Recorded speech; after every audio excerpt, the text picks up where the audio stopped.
Testing, testing. 1, 2, now recording. Voice that has not been around for God knows how long. His name is Silver. He is slightly mentally retarded. And he has gathered a bunch of far more intelligent people to cover one of the smallest wrestling cards of all time. This is Survivor Series War Games 2025. And I am joined with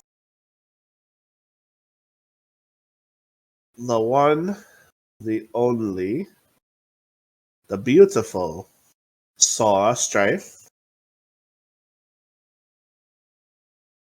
Hello. Nice to The be here. one, it's nice to have you. The one, the only.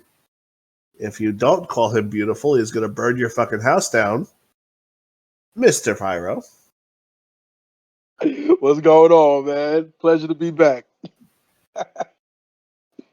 The one, the only, the legendary celebrity interviewer who, if he wants to share it on the show tonight, has his greatest get of all time, Mr. Petey's Awesome Guest Panel.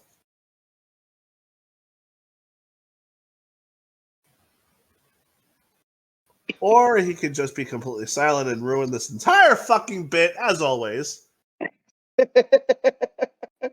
Approaching that 175, that episode 175, brother. Congratulations. Can you hear me? Yes, now we can hear you. I don't know what happened. Good to be back, and yeah, we'll see later who that will be. You want to save it for the end. Gotcha. Meanwhile, Big reveal. don't trust me, people. It's going to be worth the wait. We also have the one, the only, the person who's been holding the fort down while I've been getting my edumacation. Mr. Cloud9999, also known as Klaus.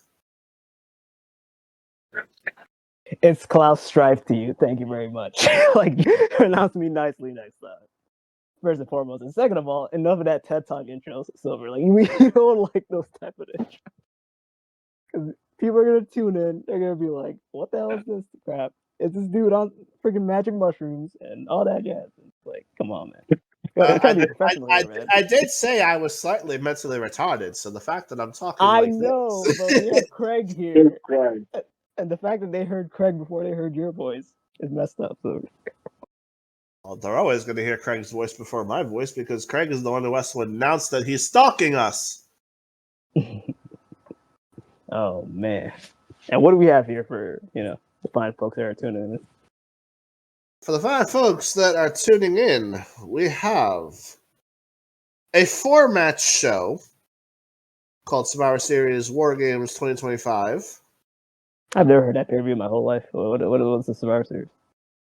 Survivor Series is a yearly wrestling tradition for the WWE / at the time when they were cool, the WWF, where it used to be traditional like either 4-on-4 or 5-on-5 tag team matches as a Thanksgiving tradition.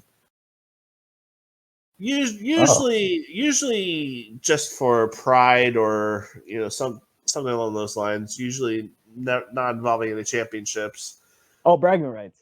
Yeah, basically bragging rights. But now for glory, for glory.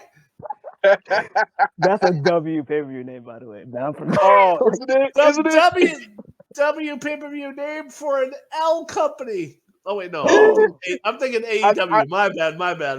Oh, we just lost the one. Listen, AEW. I know WWE is just chomping at the bit. They say, "Oh, wait till we get their library and their IPs." Oh yeah, they're cooked at that point. because literally like 80% of them have worked in WWE before, so they get that library. Oh yeah, Bound for Glory, a glorified lava vent like they did Starcade.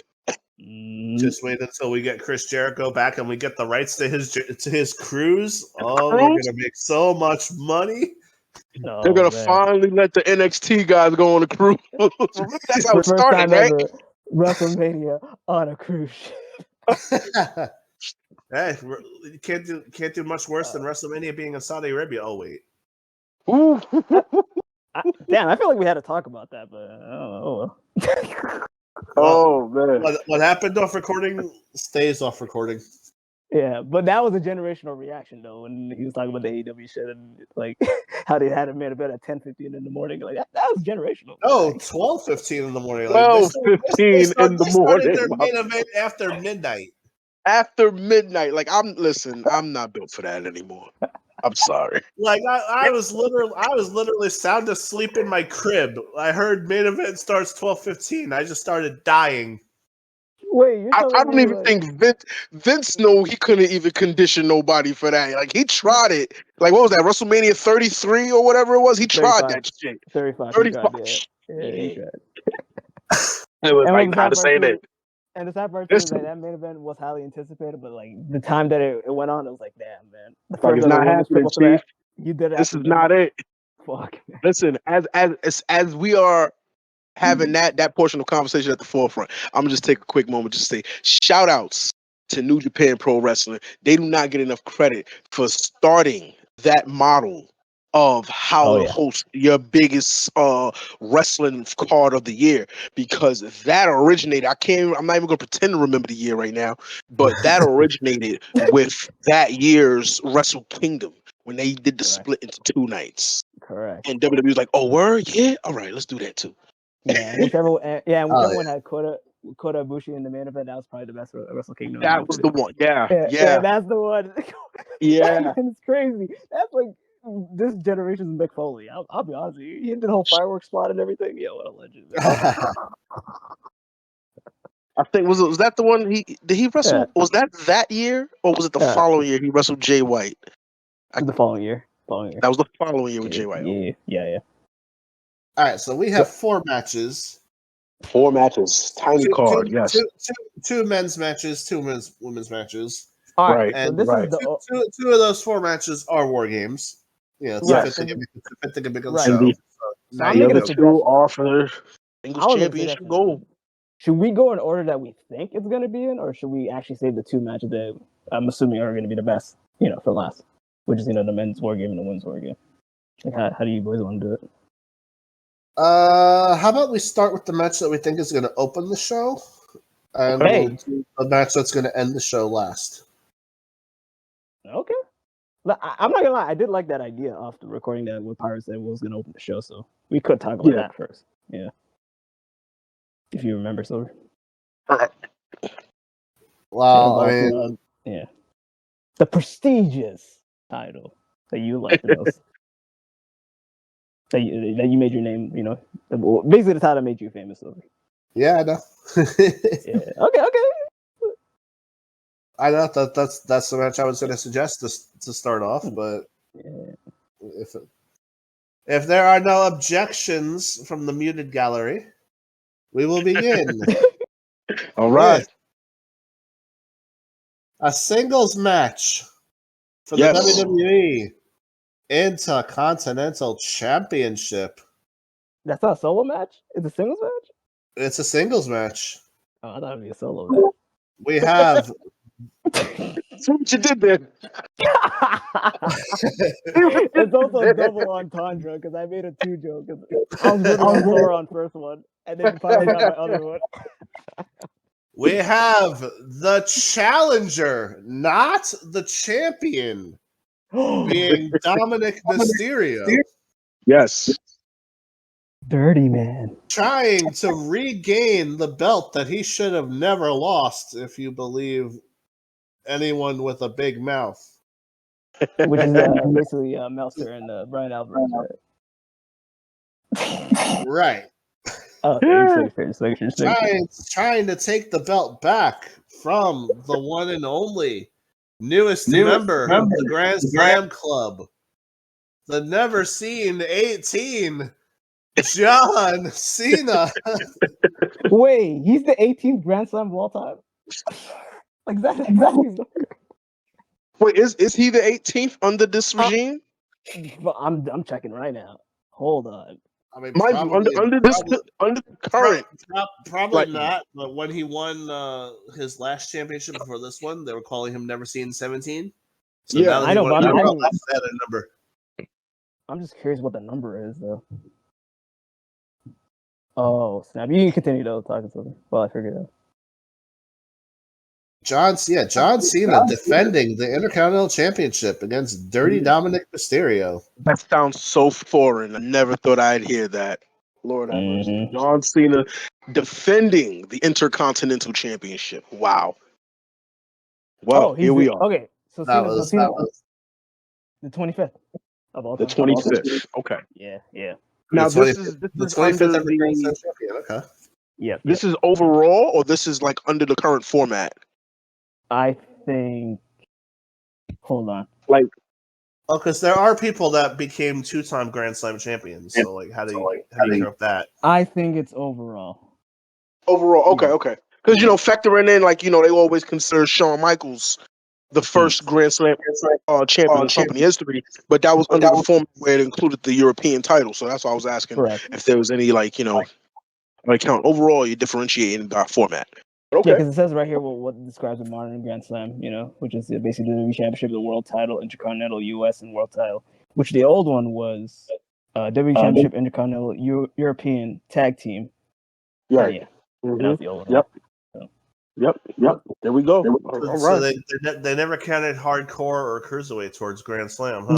Nope. Nah. Cruiserweight would make sense, but I'm surprised they never factored the title in. So with those titles, what I think is that you're kind of like a Triple Crown champion, not Grand Slam. Nah, but your Triple Crown was just your Intercontinental, Tag, and World title.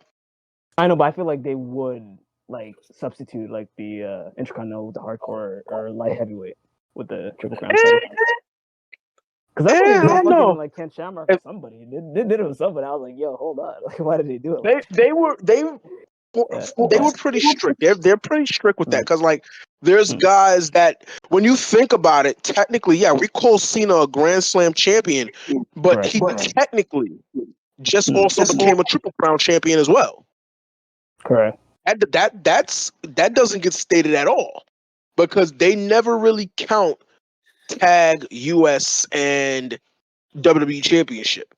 You had to get based off of, you had to earn your championships based off of, I guess, the eldest lineage, the old lineage of the World Tag title, WWE, formerly WWF title, and then the Intercontinental title. That was your Triple Crown.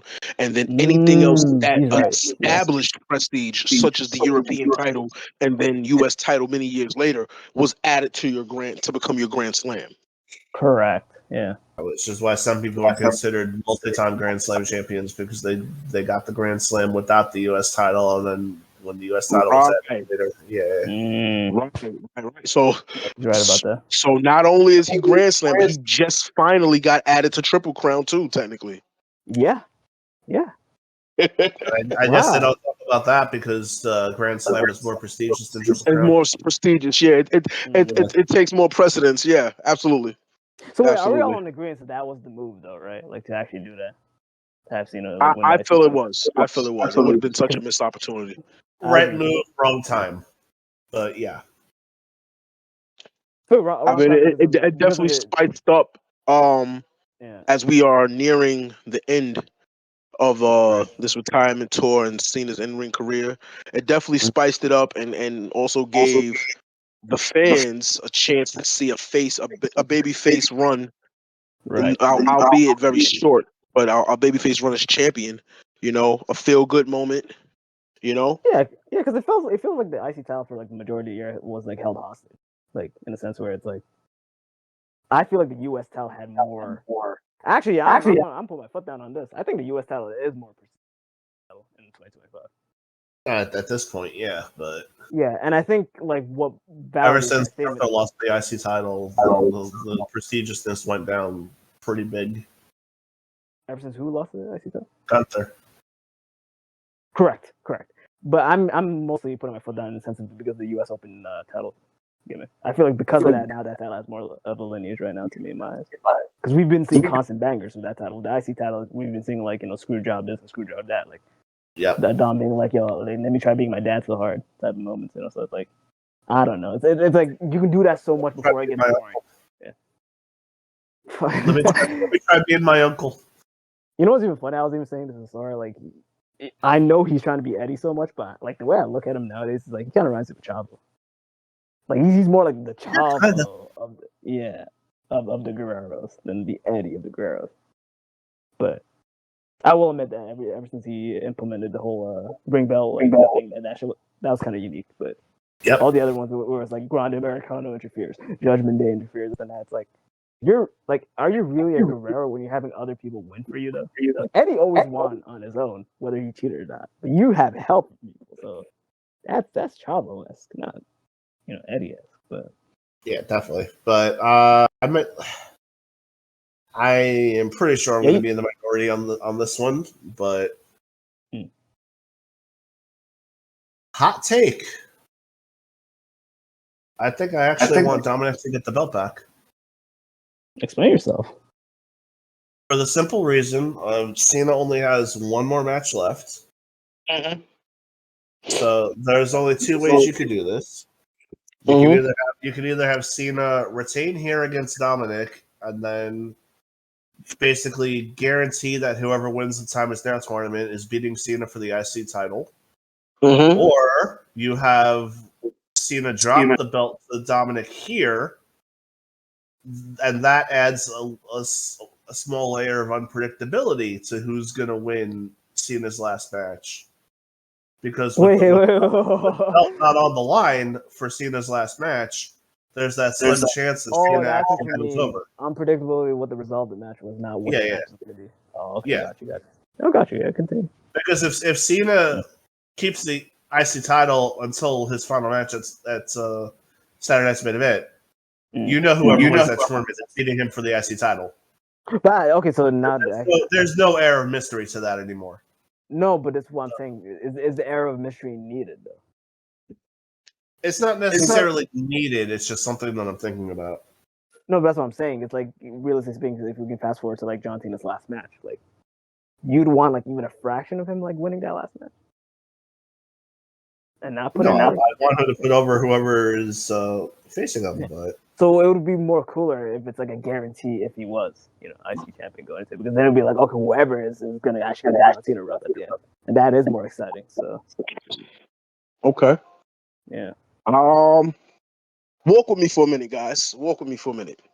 All right, let's walk with I have a little, Elias. and I actually had a conversation about this the other day. I'm mentally handicapped, so I'm going to crawl, but I'm still with you. Don't worry. Stay in your wheelchair, Silver. Hold on. I will help you. I will help you along. So, hell yeah. This might be a little bit of a reach, but bear with me. So, generally, I feel like Cena send off, ride into the sunset will be he's going to put over the guy who wins the tournament. Correct. I feel like they have very conspicuously made it seem like it's going to be Gunther. Mm-hmm. You feel what I'm saying? Of course. I know exactly what you're saying. Why I'm bringing this up is because this match with Dom and the IC title could go a completely different way. Now, here's the thing. We're down to Cena's last two matches, right? Yep. Dominic Mysterio wins the title, and then Cena puts over the tournament winner. You're going to have Cena lose his last two matches? Did you think that's over? Yeah. Now, you could have, like you were saying, Silver, Dom win, and then that air of unpredictability, because never once, mind you, a lot of times they be like, cards subject to change, but for whatever it is at that moment, they'll call it what it is. Never once have they said during this whole time, the Intercontinental Championship will be on the line for the winner of this tournament. They've never once even alluded to that. No, Exactly. seems like the pot is even sweeter. Not only do you get a chance to face Cena and possibly retire him, but you get a chance at the Intercontinental title. They've never once even entertained that idea on air. So yeah, you can have Dom win, and then it's just status quo. Winner just is Cena's last match, right? But then, like I said, if it goes the status quo, he loses 2 matches. Now, And if what I- if this? yeah. What if this goes a different way? What if this goes a different way? Now, if Cena wins, he retains the belt. He goes on a Saturday night's main event, right? Right. If the odds-on favorite Gunther wins the tournament, and then there is a championship match, what does it serve Gunther to get the IC title back? And another question I could hit you back with is, what does this serve the purpose of giving Dom the title back after his long ass reign? That too, only to be a placeholder. But we'll get back to that. We'll get back to that. Yeah. Now, to entertain the Gunther scenario, you can either say Cena retains and then he retains again, but I don't think that's likely. No. Cena retains. He has a championship match against Gunther. He drops it to Gunther. So Gunther has the accolade of, I retired John Cena and Goldberg in the same year at the same event. Right. Gunther can be like, yo, look, just like I retired Cena, I'm retiring my championship run as the Intercontinental Champion. I've been here. I've done that. I set the bar. I've set the record. I don't need this.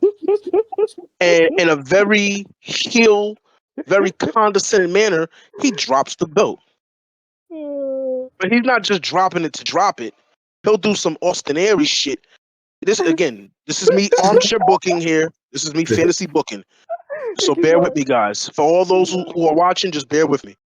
He drops the belt in favor of, hey, I don't need this. I earned it, don't want it. But you know what I do want? My World Heavyweight Championship back. Because since he's been back, he's been in this tournament. He's been in this tournament, right? Yep. Okay. Intercontinental title was collateral consolation prize. It was not the goal. The goal was Cena. I retired Cena. Cena's one guy removed for being a former world champion. He just so happened to win the Intercontinental title. I don't need it. Drop the belt. Make me automatically the number 1 contender off of that, so I can get my rematch against Punk. Set it up like that. Oh yeah. That's one scenario. That's one scenario. Now the other scenario is this. Pyro lit up his barbecue real quick. That's what I'm telling you, man. Now this is the other scenario. This is the one that got me salivating just a little bit. Just a little bit, right? Yeah. Look at the brackets. The next match for Gunther is Solo Sikoa. Not singles, but solo. Yeah. Right? So check it. Solo has been nothing but a big personality. But let's not forget Solo Sikoa is a fucking threat. Oh, absolutely. You feel me? Yeah. Now, Solo has the MFTs. Yeah. Talent, to be exact. Talatonga, He's the difference maker. Talatonga. Yes. Specifically. Now, the last few weeks, including tonight, Solo has been looking real strong. He got the MFTs. He went over Dolph Ziggler in the tournament. He went over Penta, even though Penta got hurt. But nevertheless, he went over. Right. And then SmackDown tonight, he's the sole survivor for his team, beating out Sami Zayn's team. What a fucking go! Oh my god. Solo's been booked looking real strong on a nice little win streak for a change. Yeah. Right? So now we got Gunther. Now they done changed Gunther's whole presentation. Plain black robe, nothing fancy. Went back to the old theme. Yeah. Symphony Went back to the old theme to let you know this is no nonsense Gunther. This is the Gunther you need to be afraid of. Versus a Solo Sikoa who's been booked to look pretty damn strong over the last 3-4 weeks. All right? Yeah. Now, there would be no harm there would be no harm in Gunther succumbing to the antics of the MFTs, specifically succumbing to the antics of Tala Tonga, The difference maker, man. the big difference maker. The Big difference insurance maker right policy. there. Yes. That's how you build. This is we're trying to build, right? Yeah. Tala Tonga can get a lot more credibility being a roadblock for Gunther. Uh-huh. You feel me? Whether But it be a Omos, but he DQ can wrestle. victory, whether it be a count out. Because listen, not for nothing, that's what we did for Carmelo Hayes. Oh, We man, gave my him a God. count out victory. And then you Yeah. also had a match with Gunther, making Carmelo Hayes look pretty damn impressive, even Oh, though yeah. Gunther still went over. Oh, yeah. There's no harm in doing the same thing. Gunther with a count out loss is not Gunther submitting, not Gunther passing out by a KO, and definitely not Gunther getting paid. Yep. And it brings an air of unpredictability to this tournament to have Solo Sikoa go over Gunther.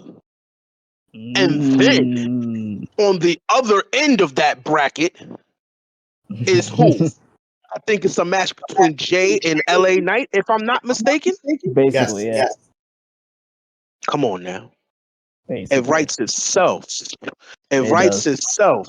It does. Baby bro go over the former world heavyweight champion. Or because there's no need in them beating up on LA Knight again. Mm-hmm. Come on now. Mm-hmm. Shoot, Gunther Solo might as well be the finals for all I'm concerned, to be honest with you. Yeah, no one got to determine what. Yeah, that should have totally been Now, finals. who is one of John Cena's, not counting everything that he's done this year, but prior to him returning to in-ring action this year, who was Cena's last one-on-one opponent? Solo. Solo Sikoa at a Saudi Arabia pay-per-view. And Solo went over clean. Yeah. And guess what? They never ran it back. Yeah. They never ran it back. You would have thought it would have been WrestleMania 40. No, they were just cameos in the Cody Roman 2 match. Mm-hmm. How do we send a crowd home happy? Have John Cena versus Solo Sikoa. What better way to showcase the last time an audience to ever see Super Cena? Because we've seen Super Cena in a valiant losing effort. That was SummerSlam. Yep. That was SummerSlam. Yeah. We've seen Super Cena, John Cena in a return to form, his best match this year. Yep. In a return to form, leading the charge of the C Nation, giving it his best shot, only to come up just short because it was Cody Rhodes' time. Now, Cody I don't Raheem think we Rhodes. need to see. I don't think we need to see that again. We've seen Super Cena come up short. Super Cena to come up on top now. One thing I want to add on is Dr. Umar did approve Cody being freaking John Cena at SummerSlam. You feel what I'm saying? The MFTs create the perfect foil. They are, yeah. They storm the ring. They're beating Cena up. Whatever the case may be. You can have a couple homages. Come on. In a very similar fashion to the WrestleMania 40 match, I might add. Oh yeah, the run-ins and all that. Yep. Couple run-in, couple cameos. Yeah. Might even have a chance to see some faces who we haven't seen that's in this tournament that's associated with Cena. Or has been tied to him in his career to some stretch. You feel what I'm saying? Yep. Wow. That's just a love letter to the fan. Very similar to the match. Very similar to the same extent of the match that he had with AJ Styles, when it was basically a love letter to the fans when they was going finisher for finisher. I felt that when he hit that. Drawing from their biggest rivals across all the different companies that they've worked for. That in that case specifically being Styles, but they ain't want to drop a whole lot of different names. That's a whole other conversation. You can have John Cena get his win back over Solo Sikoa. He's somebody that you've built to look strong the last several weeks and can eat the loss, and still him and his faction be all the better for it. And then, now again, this may be a reach here, and forgive me if I'm running out on time here. No, you. But from there, Cena has to then drop the belt, lay it in the middle of the ring. WWE can then host another tournament, unprecedented. Never known WWE to run 2 tournaments back to back. But you can now have the opportunity to do that. Title Invitational Tournament. John, exactly. Which is now garnering interest in the Intercontinental Championship yet again, creating a program for nothing but the future greats. The best Hey, John, what you want to do? You already set the precedent of what you want the show to look like. Main roster guys versus NXT guys. Help us put this tournament together. Okay, guys. And main roster guys, NXT guys. Winner of what they did with this tournament. Yep. And this would be a better tournament. Yep. Exactly. Yep. This is just my thoughts, and that's how we send Cena off. And that's why I say, I know it took a whole lot of turns. I done booked all the way past tonight into December, but this is why I feel Cena could win the Survivor Series match and defend over Dominic Mysterio. Wow. You got anything to refute that, sort? Just had to make it make sense. Audience, forgive me. Forgive me if I ran over and whatnot, but just had to make it make sense. Hey, the only one you're gonna have to apologize to is Daddy Peter. We're all good. Because I already know when the piece started, he's gonna be like, "Yeah, John Cena, guy. What's the next match?" I already know. This motherfucker stole my entire answer. Went an hour. Didn't let me and Sora talk. This is the first match, dude. He went on the tangent. I had time to think about this one, guys. I definitely had time. Well, we give Peter a minute to figure out how he wants to burn Pyro alive. Sora, what do you have to say? Oh, goddamn. I don't know. I'm not as invested in the Intercontinental belt as the other belts because Dom's held it for so long, as mentioned and stuff, and just doesn't seem as worth it as other belts there are. So I'm sort of lenient on whichever way it would go. My preferred route would probably be Cena, though, just to give him like a strong farewell. W answer, man. I like that. All right, what's next one? There's only one person. Oh, 2 people left. Two, yeah, that's what I'm saying. You end up from me, or you want P to go? I mean, Is it my turn? Yeah. Go, Pete. Dominic Mysterio. You're what? Dominic Mysterio to win the IC title.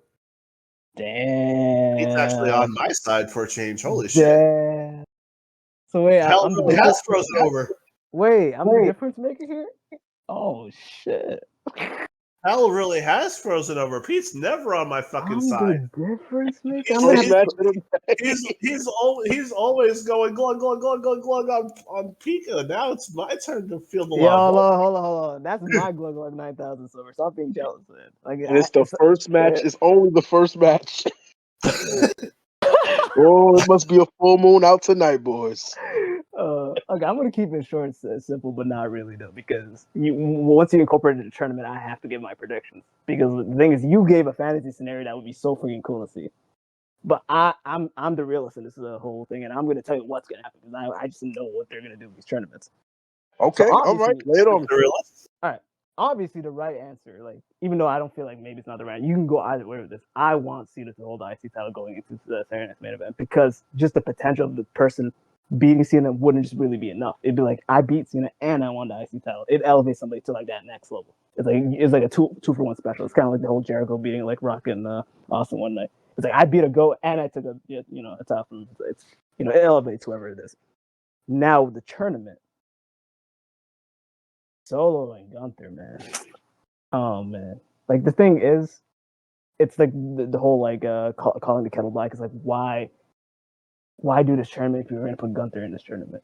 Because Gunther is that type of guy that's gonna steamroll everybody in the whole tournament. So it makes me think he's a shoo-in to be at the finalist, which I see him being the finalist. Now the other side has a person I want to see win the tournament because I'd be like, hey, that's a match that we haven't seen. And it's going to be somebody that actually needs to elevate it, knowing basically him being in the doghouse for like how long now. Like it's like every time the crowd just wants to be like, "Hey, we want to support you. We want to do this." And WWE's like, "Oh no, you made him over. We're not going to. We're not going to give him the world title. We're not going to put him in War Games. We're not going to do all this jazz." But the person who needs to win this tournament the most, and I want to see win, is LA Knight. Because that LA Knight and John Cena match is going to feed families, and especially if it is for the IC title. But this is why we can't have nice things though, because I see the writing in the wall. We're gonna get that finals. We're gonna get the worst finals that we have ever seen ever in a tournament ever. That finals is gonna be Gunther and Jey Uso. Jey Uso is gonna make it all the way to the finals. And you know what? This is the crazy. Yeah, and this is what the crazy part is gonna be. This is where Jay gets his get back, because last time I remember when Gunther faced Jay, we remember the WrestleMania thing, but what happened 2 months later or a month later, he got his get back. So when they run that match again, this is the rubber match, and Jay's going to win. This is the rubber match. You're right about that. Yeah, yeah, and Jay's going to win the tournament. And this is the issue that I have. I'm like, oh, well, why Jay? All this is because they've been hinting it throughout the whole freaking year, dude. Royal Rumble. Said, "Hey, I was supposed to win this." Yeah, and then Jay, he put Jay over. Matter of fact, I'm sorry. Even before that, you're right. You said Royal Rumble, right? Royal Rumble. Saturday night's main event. Saturday's main event, and then there was I think a show where what was it? It was he was world champion and Cena was WWE champion, and they had a stare down back. Money in the Bank. Money in the Bank, the tag match that he had with Logan Paul. That's when R-Truth came back. Right. They've been subliminally telling us Jay is gonna be the one. Jay is gonna be the one. Jay is gonna be the one. And I'm telling you this right here, right now. Jay shouldn't be the one. And the reason why I'm telling you Jay shouldn't be the one is I don't know about y'all, but I'm getting the Jay fatigue. It's getting to the point now. It's like you realize this guy's a mediocre, but you're really pushing him for what case? In a sense where it's he's botching. You remember that botch that he did at with Punk at Saturday Night's Main Event. That still lives rent free in my head. I'm like, how do you botch a neck breaker? Yo, listen. Listen. Once upon a time, Randy Orton had to attempt 2 RKOs because he botched the first one on Chris Jericho. No, Silver, you don't understand. Pyro understands, but Silver doesn't understand. He literally missed hitting a parked car. Jericho was at somebody in the walls and he missed the RKO. Silver, imagine you and me are wrestling, right? And then I'm going for a swinging neck breaker and I go super slow, right? How the fuck are you gonna over rotate and land on your face? Jesus. On a neck breaker. I'm going slow as fuck. And Punk got so pissed that he's like, "You fucked the move," and he kicked him in the back of the head. I saw that. And I was like, "Whoa!" And it got so bad too because I think this is actually off script too. He grabbed the water bottle and he dumped that shit. I had no story. I remember watching that. I was thinking why the fuck did he do that? Because Jay was drunk. He pulled that Jeff Hardy from Victory Road. It had to be. Oh my god! Crying. Really? I am crying. No. I am crying.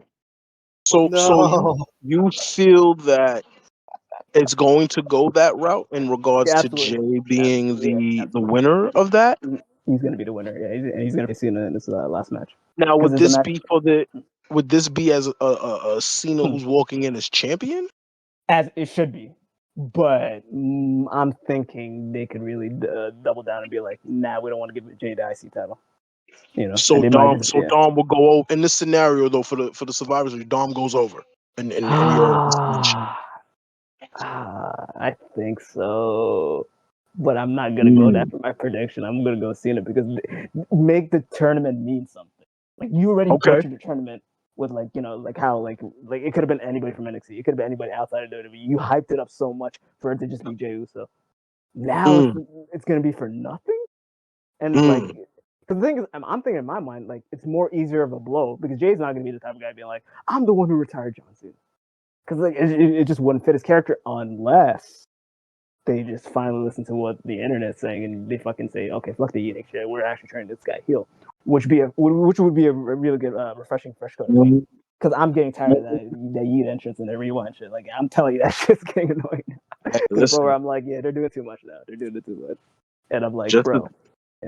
Just to throw some cinnamon in your coquito, have him turn heel. Have him turn heel by calling out the bloodline. Reform that bloodline. As in like Jay and Roman? Jay, Roman, Jimmy, and just do what it do. Just the three of them. I don't know. Maybe that might be reaching, but stay. It's reaching, and I think at this point, like if you're going to turn Jay heel, have the heat solely on him, because we've never seen that. Because we've seen him be a tag team guy, we've seen him be a singles guy, babyface, but we've never seen him single. Like it's me, single heel. It's me. It's always been about me. Like that's what it should be. Like, you want to know what's so funny? Well, I don't know if y'all noticed this, right? If you looked at especially this past Monday, the last couple times that the Usos have come down to the ring together as the Usos in a tag team match, they've been coming out to Jay's version of the song. Right. And not the Usos. And that's what's infuriating. Not the day one-ish. Right. Right. Just yeah, right. And Jimmy's like, okay, I'm okay with this. I'm okay being your second fiddle. What? Because I remember, like, it was SummerSlam or one of the shows they came out to the Uso songs. The crowd was yeeting. You can yeet to the Uso song. It's not even like a thing about like the crowd participation. They're just doing that just to piss people off. And I think we've been kind of being exposed to like Jay actually having the ego too, because always like Tyrese backstage and him speaking for the team, even especially on Monday when he was like, Roman, you don't know what are you doing? CM Punk, you don't know what you're doing. Y'all arguing who's the team captain. We are we're the gel of the team. And they're like basically like, I don't know, saying that they're the team leaders, and it's like, no, you guys are kind of like the consolation prize because you guys really shouldn't even be a part of this organization. Well, we'll get to that when we get to that. But ultimately, yeah, I think WWE is gonna really because they've been dripping this whole time. That Jey Uso is gonna never face John Cena, and the last thing John Cena is gonna do is put Jey Uso over. Like I put you over. Like I started the year by putting you over. I'm gonna end the year by putting you over. And if I'm wrong about this, I'm gonna be so happy. But yeah, it's not gonna be the case. And also another thing too, with the Solo thing, it wouldn't surprise me if Solo does some shenanigans and like Gunther loses like that. It still doesn't hide what the result is. Jay's being Solo, So it's like, yeah, I see like either way, and I'm gonna say for the IC title. So that's my prediction. I'm gonna go with Cena. As much as I do see, Dom winning for no point reason, but listen, if that heel part of Jay comes true, listen, I just want to see Crash Out Jey Uso. That's what I'm saying. I gotta see him rub the temples one more time. All right, I just want him to burn every bridge and just be the most hated guy because that's what's infuriating me. The way he's being written on the show, he's insufferable, but the crowd still loves him. It's like, what the fuck? You gotta like, feed off the internet. You gotta like understand like, because from what I've been seeing, it's like every time Jey Uso, like anything Jey Uso related gets uploaded on YouTube, it has the most dislikes every week, and it's not like a coincidence thing. Like people want to hate this guy because they don't like the position that he's in right now currently. Put a new code of pay to it, like embrace the heelness. Case in point, like the way I'm looking at it right now is like to a lesser degree, it's like when Punk was having his first reign with the WWE title with Heyman, or no, before Heyman. It's like he was doing a good job, but when he got the Heyman thing, that's what it reignited the whole like what the CM Punk character was. Like, holy crap, this guy can hold the title for another 200 days. Good job. That's what I want to see with the WWE with the Jey Uso. It's basically like embrace that full heel. Go batshit insane. Turn on your fucking brothers, turn on your family. It's always been about me. I'm the one who broke out and went to Raw. Cody maybe gave me the assist and said, "Hey, yeah, I brought you, but Cody ain't my daddy. I'm my own daddy." I'm telling you, I'll be the biggest Jason Glazer if he fucking goes like nuclear on people. But like right now, it's just like him pandering. He's like a gesture to me, and it's like, come on. And then the whole Usos reunion, that's underwhelming. Like you're doing nothing with Jimmy. And if anything, it infuriated me how Jimmy like basically got the roll up and lost to Logan. It's like, okay, so you just did that match just so you could have like Jimmy look stupid. You could have been Jay, but you chose Jimmy. Yeah, but anywho's, what is the next match? What a singles match on the card, Silver? The next singles match on the card. Yeah. Right. Oh, there you go. I ain't your daddy. Oh, that shit's funny. Singles match for the Women's World Championship. This one should definitely be quick because And Silver, it's yeah, don't botch the last name, please.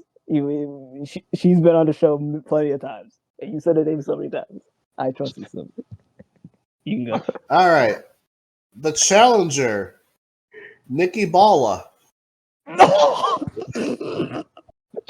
versus the champion, Stephanie Vasquez.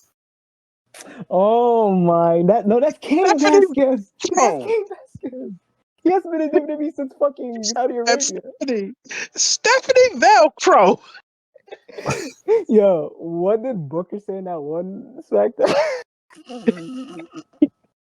Stephanie Baccarat. Stephanie, No, he said Stephanie Baccarat. Yo. Oh, they gotta stop this. I was like, damn, that's fucking Booker's favorite wrestler. Holy crap, that amount of energy he put on that. Booker's favorite wrestler is going to get put over pretty fucking cleanly in this one. All right, clock it. How long is the match going to be? Probably around 10 minutes, but A good 10. I think they'll give him a fair 10. Oh, you're being generous, man. well, I mean, Silver's they're beat that. not going to do a legend dirty like that.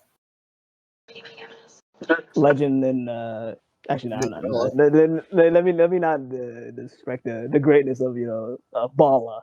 She revolutionized the division. Yeah. Yeah, it wouldn't exist without When it Nikki. exists, yo, listen, man. Mm. She was queen of them dark ages, man. Hell no. We had Melina, we had Mickey James, we had freaking Gail Kim. What are you talking about? Unless you're talking about the women's revolution era. So we talk about the butterfly belt era. It was Nikki. You're right. Hold on the division. Yeah, no, he's right. I was personally saying, I'm being so sarcastic right now. I swear to God. I'm being so sarcastic. It's not even funny. Yo, well, you listen, and the other greatest butterfly wrestler of all time, Michelle McCool. Michelle McCool definitely, she did her thing. I appreciate Michelle McCool. Not for nothing. Out of the Bellas, to me, Brie was the better Bella in the ring. In the ring, Brie was the better Bella. Wait, hold on. I got to think about it. But Nikki was better on the ring. Nikki was better on the ring, though. Nikki was better on the mic, is what he's saying. Yeah. Okay, so as it goes with those situations. So the thing about me is like, are we saying Bree's better in ring is because she was just doing the better moves? Because she really took half of like Brian's moveset. Like if you take that out, like is she still better? When the Brie mode thing started, yeah, that's when it was like, oh, she's coming into her own thing, and yes, she definitely did borrow Brian's moveset. Because that's what I'm thinking. If we're talking about moveset, I guess you're correct, but it's like I think she was doing the moves improperly though. I think it was like she was kind of sloppy in the ring from what I remember. Yeah, but you can also tell that she was actually, at least trying to pay attention to the training that she was being given. Yeah, but what was more impressive, the freaking because I think Brie did the whole like when someone's like on the ropes, the running knee strike, and then like I was literally just thinking about that. Yeah, and then the equivalent to that would be like Nikki when she does the corner enziguri. I think the corner enziguri is more impressive, personally. If she connects with that shit, I'm just saying. Like, Exactly. If she connects, that's it. Her accuracy was not always the best. all right, now that you said that, bro, I'm trying to Kind of see like me at SCWF. Yeah, so come on now. Give me some credit, bro. You know how many times I missed that fucking run against Aguri? And it I cost. know, and that was your signature too, Silver. How the fuck are you whipping your signature in a video game, Silver? Like, come on, dude. But no, with that being said, I do want to see a springboard, what you call stunner from Nikki Bella in this match in tribute to you know who. Oh god.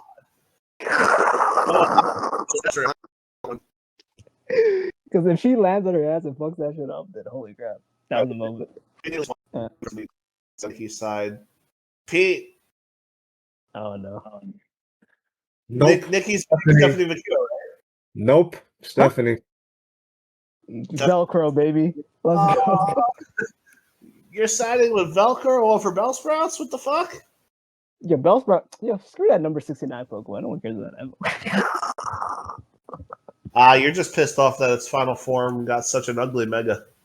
All right, you know what? Now I'm going to expose it on everybody on this show. So everybody, okay, so anybody who's interested in Pokemon, imagine Victory Bell, but turned into an overinflated cum sock. That is Mega Victory Bell. Thank you very much. All right, anyways. No, that shit pissed me off. That's the ugliest mega I've ever seen in my life. It's also called the giant poison gourd. No, that's an inflated cum sock. That shit's ugly. I'm crying. The part about lying to you. That shit's First off, how the fuck would you know what a cum sock looks like? You're supposed to be better than that, sir. Hey, Silver, you send me your flesh toys. Like, I know you send me that. Come on, man. You send me this shit. Flash toys. Yep. I'm not gonna go in details just for the kids. You wouldn't be able to handle my flash toys.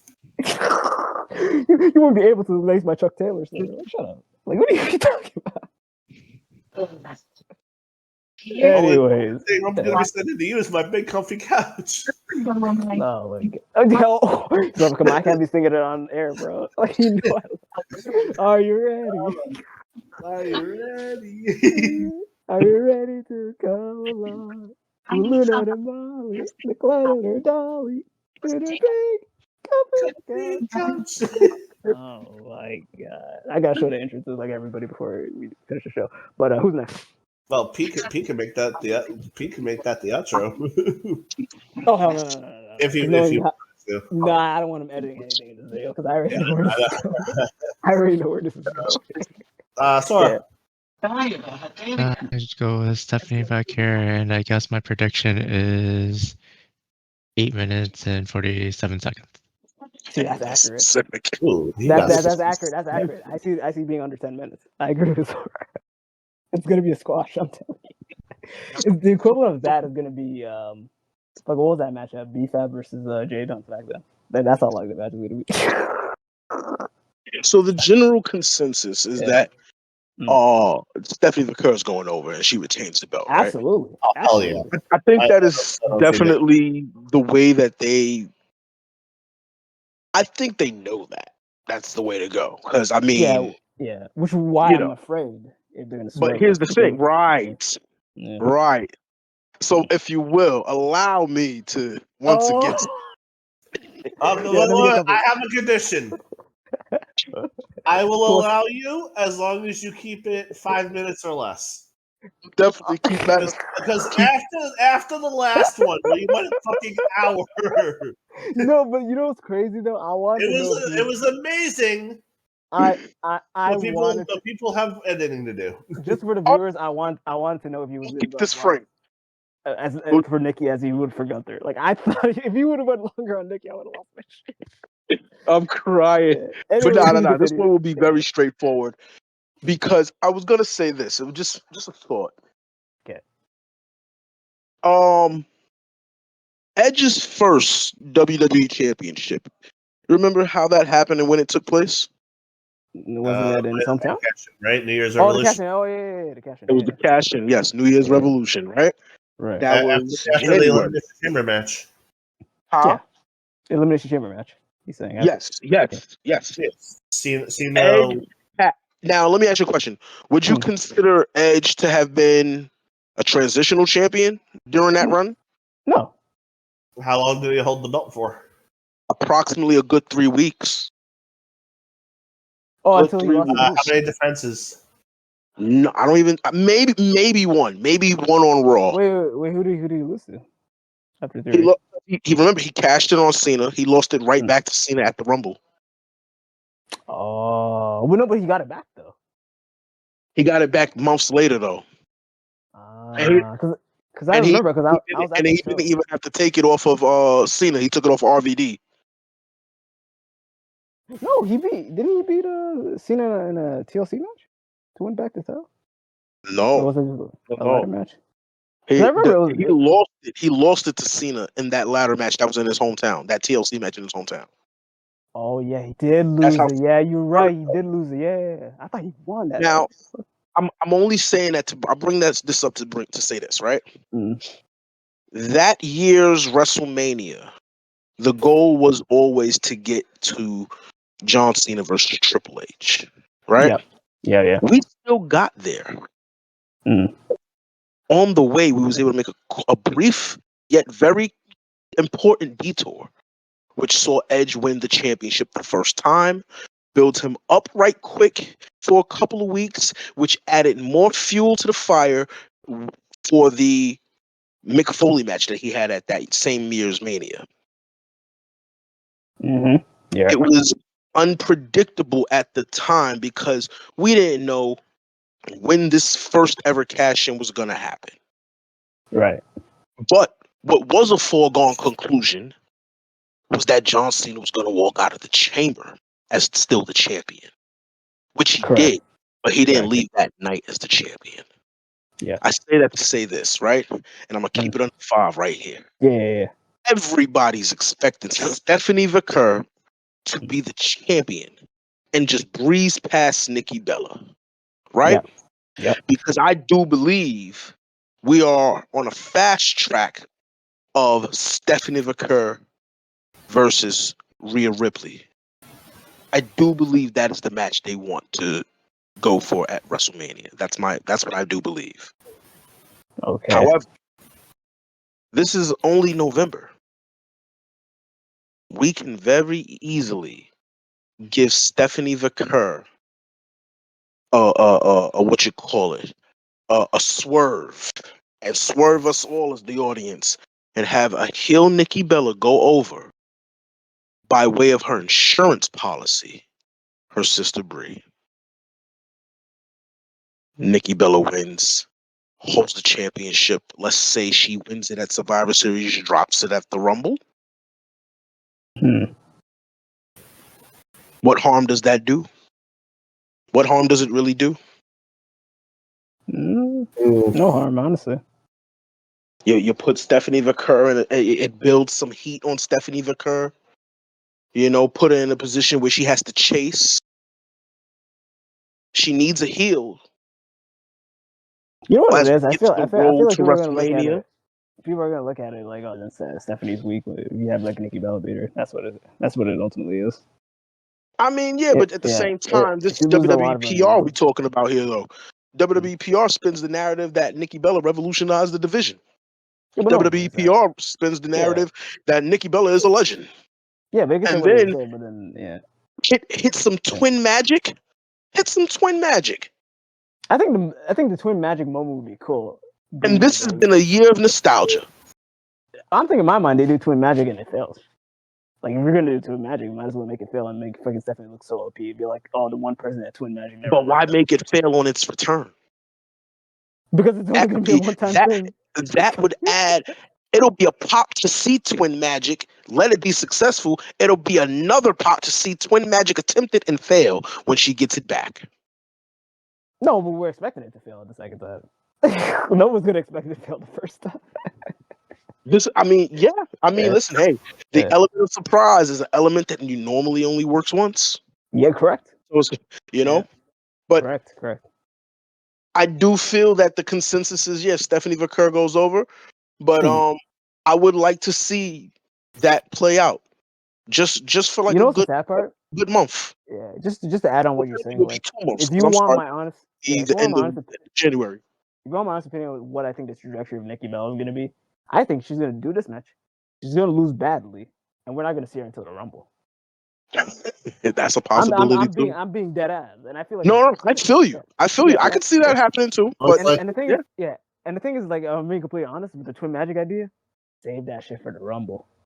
That shit will be way much more cooler in the Rumble if they do it. Because it's like, oh, Nikki gets eliminated, but then it was not actually Nikki. It was like Brie, and it's like, oh, that what? You know, because that's never happened. and here's the thing. Yeah. With Brie Bella thing, it doesn't have to be, oh, this is Brie coming back, because we know for Yeah, in real life reasons why Nikki's doing what she's doing. This could just be a one-off. Right. This could be a one-off. That's what I'm saying. And then why ruin Steffi's momentum on a run of one-off? Because that's what I'm looking at. I'm looking at it in the sense of like, this is why I prefaced everything with the whole Cena analogy. Right. No, but that was why ruin Cena's? Did it ruin Cena's momentum? Them 3 weeks he was without. No, it didn't ruin Cena's momentum or Edge's momentum because they were goated at that point. Like people looked at him in high regards. Nikki's like we look at her in Hall of Fame, this and that, but like realistically speaking, is like kind of looking at water and oil with Stephanie and Nikki. We know one of them is legitimately like a phenomenal wrestler and people love and is crowd favorite, and the other one's like a legend that people despise. And it's like I feel you. Really, it's like that's not the right move to do. You know I feel I get it because listen, especially in this era, Nikki Bella is no Edge. Nikki Bella is no Edge. That's, no. Yeah. But Triple H does book for the pop. Especially nowadays. Triple H does book for the pop, and that's my prediction there. That's my thoughts on that match. I'm gonna Full say stop. this, dude. Even though it's kind of convoluted to add on to the idea. What they could do Twin Magic, it being successful, and then basically we finally see a moment where literally it's like the referee notices that like it wasn't Nikki that pinned, it was Brie. I'm taking my call back, restart the match type of shit. That could be cool because we haven't. That last part again. Yeah, basically have the referee go against his call because he realizes that like it was Brie that went for the pin and not Nikki. So like the fact that like he notices Twin Magic, he reverses the call and the match like basically happens again, and then Stephanie wins. They can get the reaction of like, oh my god, did Nikki beat Steph? But it wasn't really. But we're not counting it, type of thing. Because we never seen a referee ever reverse a call ever in a long time. This is true. Yeah. So to play on your idea, if they were to go to that length, don't go all the way with it. Or you can play with the crowd with it, and I think I'd be fine with it.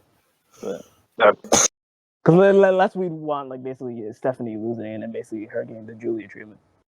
That because after losing Nikki, like they would go crazy. They'd be like, "What the fuck? We don't see Stephanie no more because she lost the title." Yeah, no. But yeah, okay. I think we all gave our predictions. I think majority of us, everybody would have, Steph, but then there's that one inkling that WWE swerving us for the sake of swerving us. All right, so what's the opening War Games? Because we all know what the main event is. Women's War Game match. Yeah. What is a War Games match? Yeah. What is a War Games match? I'm glad you asked. So, one person from each team starts in one of the two rings, because there's two rings connected together, surrounded by a steel cage. Okay. Every 90 to 180 seconds, or like every 3 minutes or something like that, a teammate comes out from one of the cages on the top of the stage. Shark cages, yeah. That hold all the members of each respective team. The match does not officially begin until all members of every team are out of the cage and in the ring. Right. At which point, once everyone is in the match only ends via pinfall or submission. There are no disqualifications. There are no countouts. And it's one fall to a finish. So there's no eliminations. It's just the first person to get pinned loses the match for their team. And you're forgetting the most important factor to the match, though. So If important you rule. escape the cage, you forfeit the match for your team. Exactly, the mercy rule. All right, I'm happy. The most important rule to me, I don't give a fuck. Because the day that happens, so I'm losing my shit. The day the War Games match gets booked like a Hell in a Cell that ends in disqualification. Yeah, because you know what the scenario would be, and I don't know if we're ever gonna see it in our lifetime, but like two people just fighting on top of the cage, and then just like one accidentally falls down or they gets pushed off. Oh, you got pushed off. That means our team just wins. In the story. You know, the even funnier version of that. What? The two people are fighting on the top. They both fall off together. Hey, we would have to use the what you call stopwatch, mechanics. We have to realize who hits the ground first. So whoever hits the ground first. And what if it's like with what was it? Bret Hart and Shawn Michaels.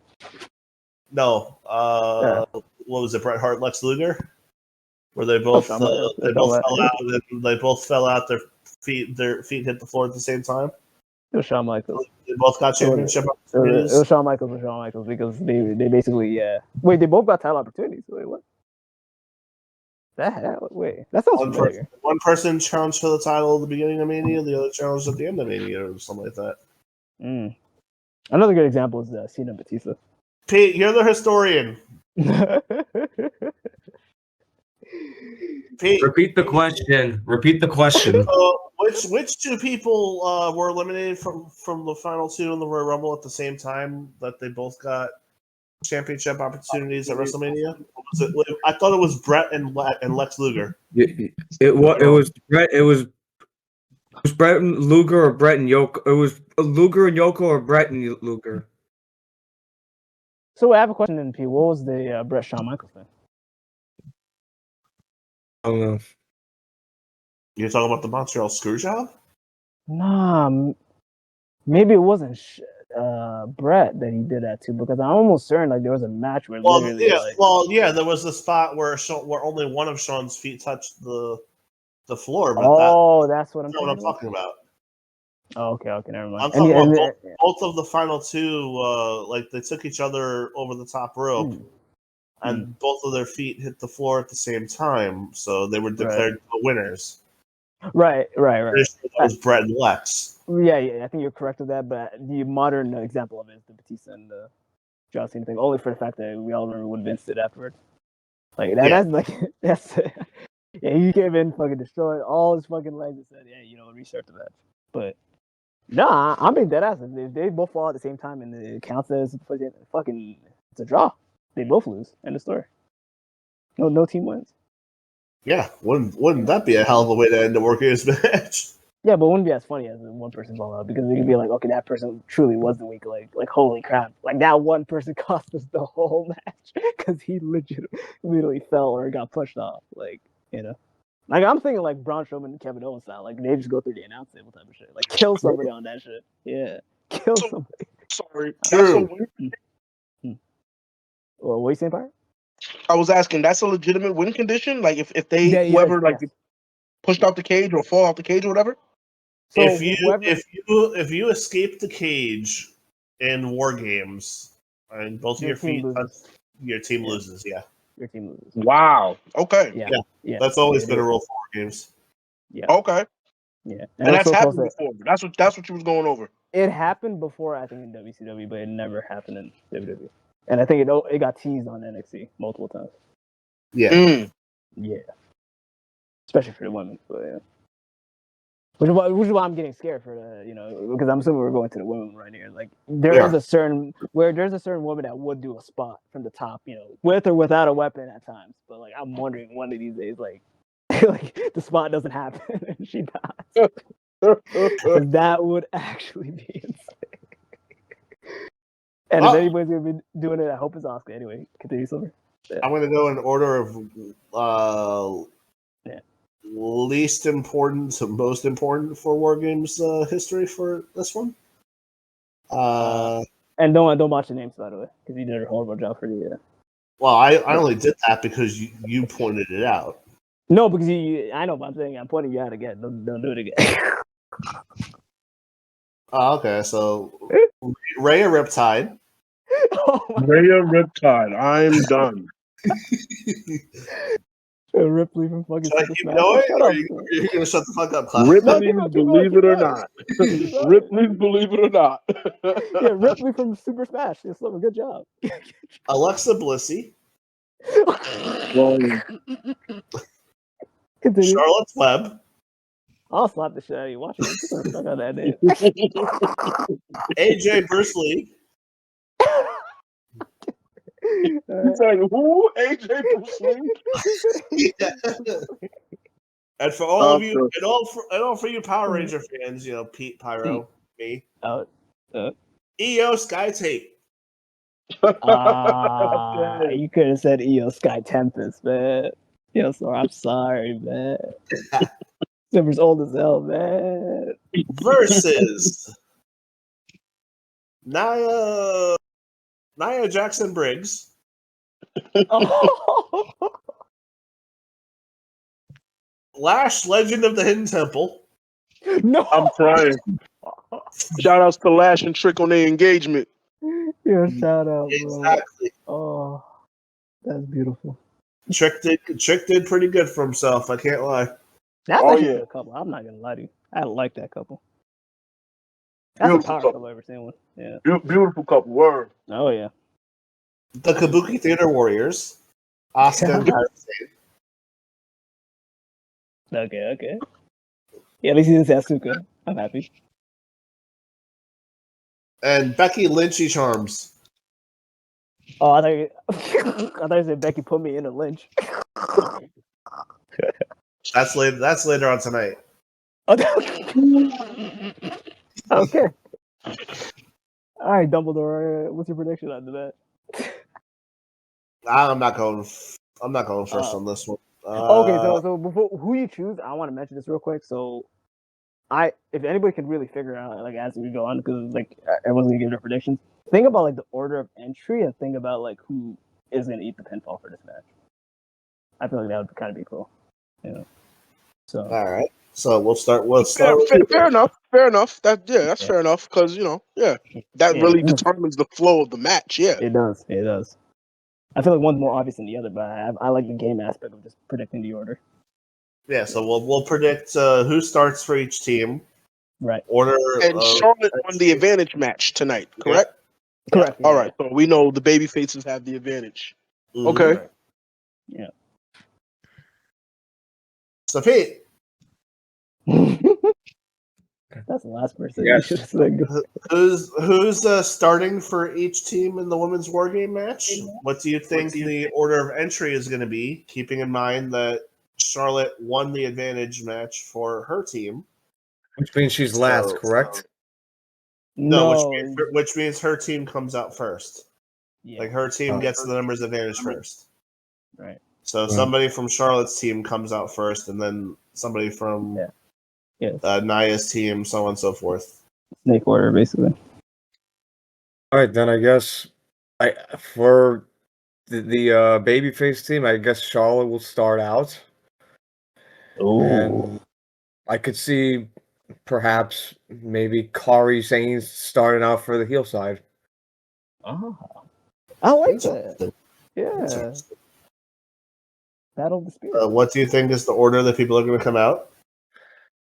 Since they have the babyface advantage, I think that Charlotte would be the next entrance. Obviously, their team.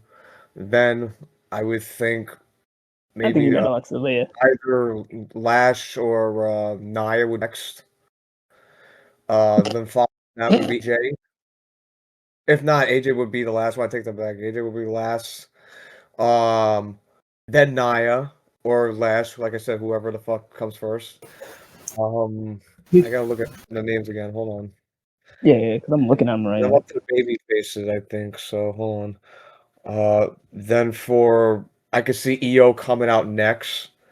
Then Asuka comes out next. Then Rhea, Becky, then AJ. No order.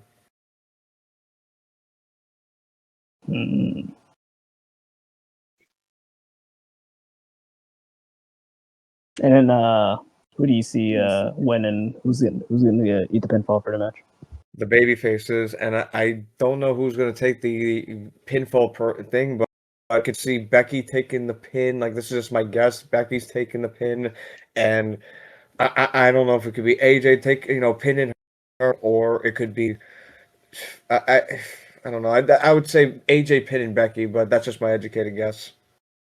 Yeah, that's a good educated guess. I like that. Okay. So AJ pinning Becky. Okay. Yeah, okay, I like that.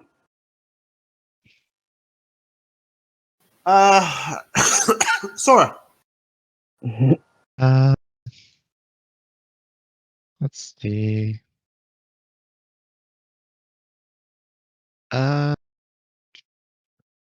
Kind of want to see Asuka and Io start it, Son of a bitch. and I gotta figure out something else in that. Respect. I want to see Rhea come out to help Io because they've been buddy, and then I want to see when it comes to the heel team to get their next member, Asuka shouts Kairi, and Kairi has to come out of obligation. So it's, I'll get it. Yeah. And She's basically a slave. after Yeah, go ahead. after that, like Charlotte is still like not completely on the fence, so it'd probably be Bliss that comes out next, which then I would go Nia, then Charlotte to Lash to AJ to Becky, and Becky eats the pin to AJ in the end. Oh wait, I just want my money's worth of Kyrie from Asuka. You're definitely gonna get it, but so you said wait, Becky's gonna get pinned by who? AJ Lee. Okay. So we have two for that. Okay, I like that. Okay. Damn, shit. I gotta come up with something new now. All right, who's next? I will go I just wanted next. Asuka out there just so she could yell at Kyrie again. Yeah. I kind of want to see Alexa Bliss start off with Lash Legend. Yeah, Silver, you want people to die, bro. Like I knew some motherfucker was gonna do this for the show. I knew it. So I thought it was gonna be you that was gonna do it, so I can steal your ideas. I like the way Silver thinks, man. Okay, so what is Lash gonna do to Alexa? This War Games match is supposed to be a showcase of all these great people. You give the one who needs the most amount of shine. Let her go first. Let her dominate. Oh boy. Like let her dominate Alexa Bliss in the beginning, and then then you have Io come out. Io and Alexa start beating the shit out of Lash Legend for a bit, and then you get Kyrie to come out there. You get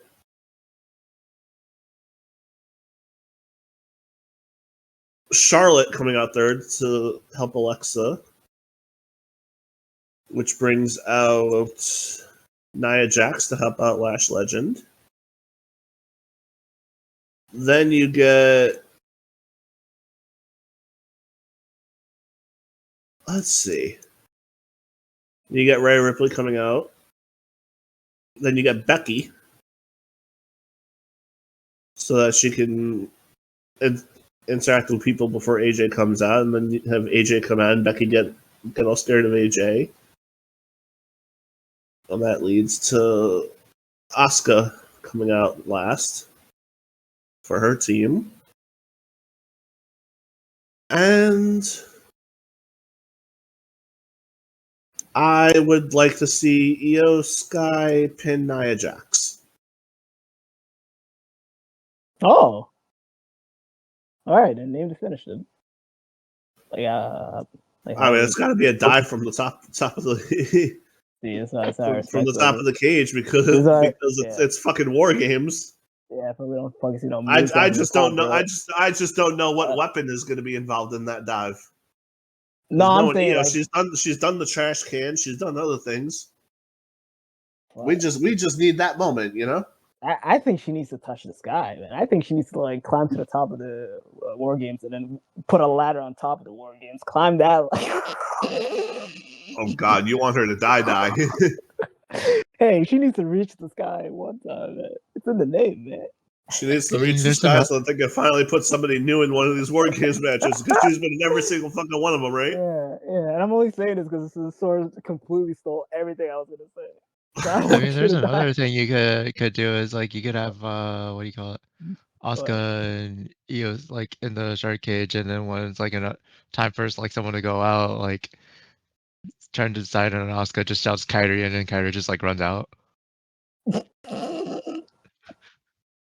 You just want to see that, but how does that relate to the finish? I'll just say, so like Asuka technically doesn't have to start. She could start in the cage. Technically, I guess. I just want my Kyrie. All right. All right. Pyro's cooked a little too much the last two, so Cloud, you're next. Oh, let We'll us save Pyro for last. That's fine. I'm trying to brainstorm right here. All right, anyways. If you Alright. still need time, then Pyro, go. Yeah, I need to Say that brainstorm. again? Yeah, you can go through. I'm trying to Cloud needs brainstorm. more time to think, so you can go, Pyro. Okay. Fair enough. So similar to yourself, right? I want to see Alexa Bliss start. I see Bliss starting out the match. She's kind of been like the front runner of her team for the most part, as far as like, sounding off the sound of the alarm or whatever the case may be, while Rhea has been the anchor. So I say Bliss starts, but instead of Lash being the opposition, because the heels are at a disadvantage, I think to try to secure, a healthy lead, somebody with a lot of stamina, they're going to send out Nia Jax first, right out the gate. They send Nia Jax out right out the gate. Did you just say Nia Jax and stamina in the same sentence? No, he said stamina. He said HP, stamina. hit points. All right. Holy shit! Should they go sit out?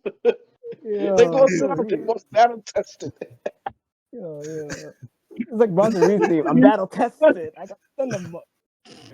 Direct So they skill. take, He just we wants to know see she can Nia take Jax a go. Oh, we, guys! Yeah. we know she can take a hit. So we'll see Nia and Alexa Bliss start, which will also feed into the past as well as the present. Nia and Bliss have a lot of history. They were a WrestleMania match for the championship at one point in time. Not to mention, it was because of this thrown together pair of Nia Jax and Lash Legend that cost Bliss and Charlotte the championships. So I feel like, it'd be Nia and Bliss. Bliss trying to, pivot around because I really don't see Alexa Bliss at all getting the better of Nia Jax. She'll try to force her to make her own mistakes and shit until that time lapse, and then you get an advantage from her side. Who better than her own partner and somebody of a credible size than Charlotte? So then we see Charlotte and Bliss now double teaming Nia Jax, getting their lick back off of her. It only makes sense for the heels. Next person out would be Lash Legend. And now this is feeding into their tag team squabble that's been going on back and forth. That aids into that. Those are the first four women out. Now back to the baby faces. Who comes out third? I think a healthy spot would be Io Sky to then come out. And that's when, you setting the tone, a lot of trash cans, whatever the fuck, Io, you cannot have war games without Io Sky. To me, Io Sky is just war games MVP. Queen of Warriors. And that's when a lot of the wild shit is going to start happening. Like you'll have Charlotte throwing Io into the both of Nia and Lash Legend. She's tucking herself into a trash can again and being used as a freaking soccer ball to be kicked into them. I don't know. Some shit. Io Sky is going to set the tone for that midway through. From that point on, this is almost too perfect. Asuka is gonna lead her team. And send she gonna stick Kyrie on her ass. Kyrie. And Kyrie just gonna bow and be like, okay, I'm going. So Kyrie goes out there now. Kyrie even in the odds and shit, but getting her ass beat, it's just chaos because you got all the giants is essentially in the ring. Nia Jax and Lash Legend is not. I'm telling you, they're going to be a duo that's not to be sneezed at in this match. Odd placing, sure. Odd pairing, even more so. Yes. But they are going to be wreaking havoc in this War Games match, especially the spots that they're going to come up between them two and Io and Bliss. Bliss being the contortionist that she is, and Io Sky just being this daredevil. They're going to be throwing them into the cages left and right. Like I can see it. Now we back on the babyface side of things.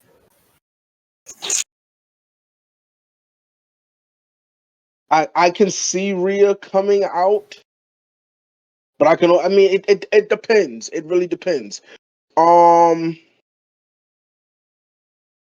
can see Rhea coming out at this point, especially if it's Nia Jax and Lash Legend getting the better of the squad. Like, they would have to be, as much as they'll be flinging around the smaller women, they're going to have to make sure they do some damage to Charlotte. And I think that is a spot we really do need to look for out of this match, is that they're the two most credible people of their team to cause damage to Charlotte and double team, if not triple team Charlotte, depending on what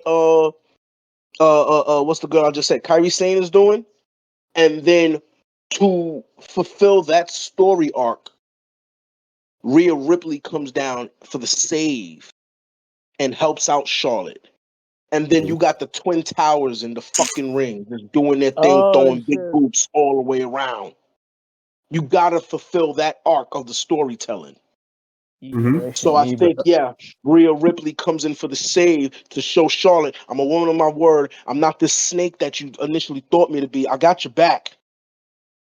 And just big boots galore at this point in time. From there on, you'll see motherfucking Asuka. I think it's safe. Asuka comes through.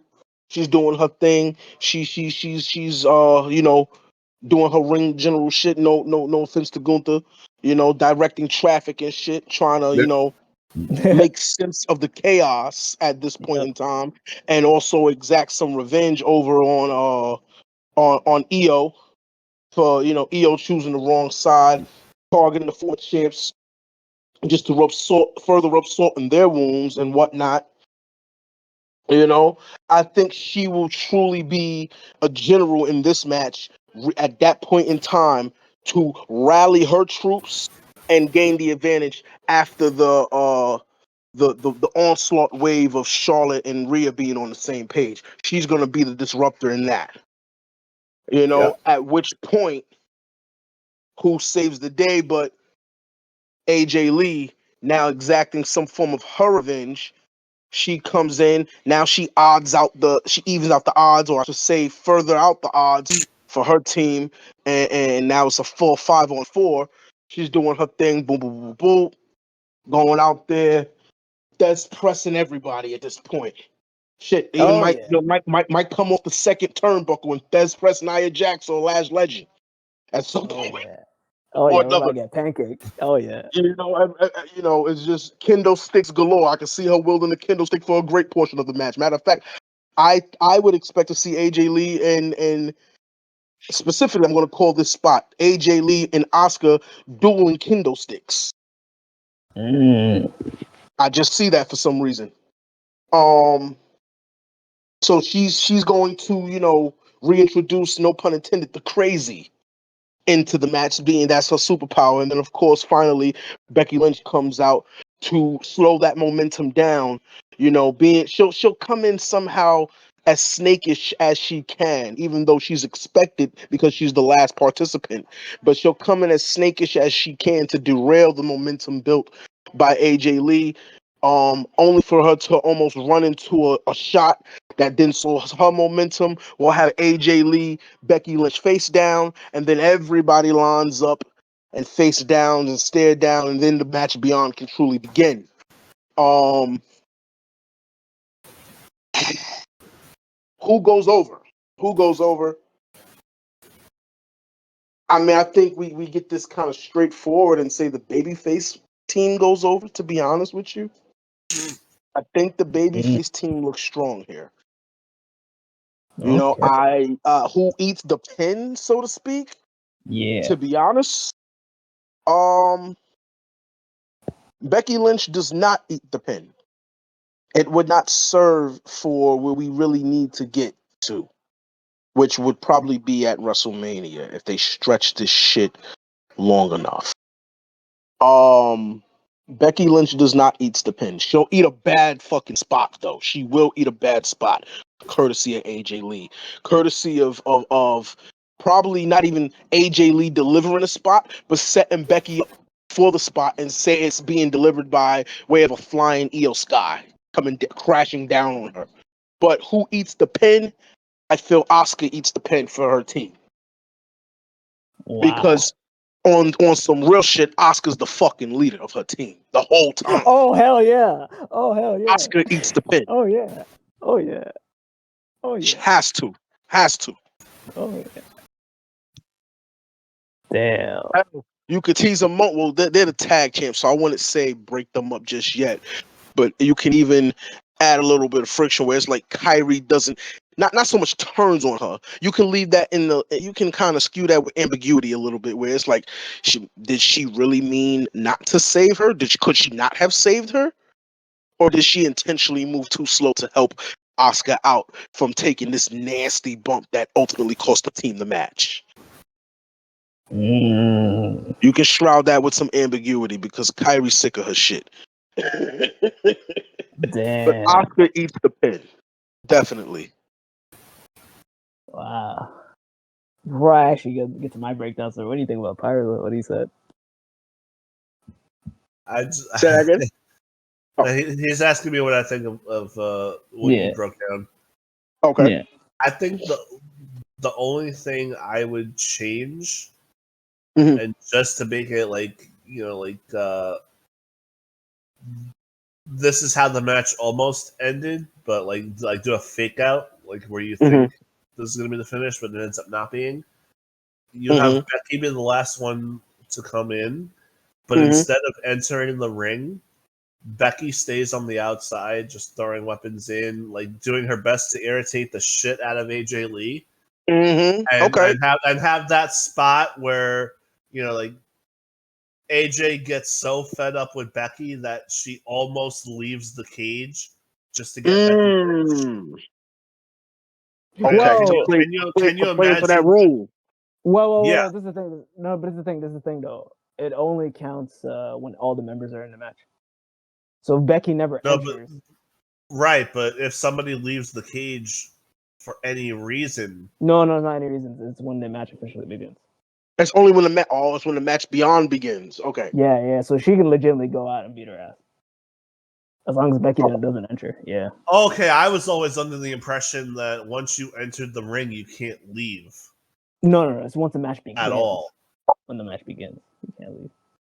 When they make the then there's no reason not to do the spot where Becky's on the outside just taunting the shit out of AJ, and AJ gets fed up and goes out then. Beat her ass. Yeah, beat her ass. Yeah. Okay, that's the only thing I would change. Yeah. Okay. Other than that, I like how you broke it down, Pyro. Yeah, I'm gonna keep it up, blunt. Like the way Power broke it down, he made that shit into cinema, bro. Like I don't think I'm gonna beat that shit. But I'm gonna say this. I'm gonna say my positioning, and I'm gonna say the spots that I want to see in this match. And I feel like if anything, I gotta come up with a creative finish. So I think I've mustered something using basically what everybody said, and I think this is what I want to see. Will it happen? I don't fucking know. But if it does happen, this might be the best War Games match ever, in my opinion. Anyway, so starting the match, I want it to be Nia Jax. Okay. Which, bummer, but it is what it is. But I'd rather not see her in a cage. And Io Sky. Nia Jax, Io Sky. Okay. I'm assuming no one said that, right? No one said Nia Jax, Io Sky started the match, right? No, I don't think we've heard I that. think I said Last Legend in EO. Oh, No, I said Last Legend and Alexa. Yeah, Uh-huh. I said Last and Alexa. Yeah, because I'm not trying to copy, but I want to be right about this, hopefully.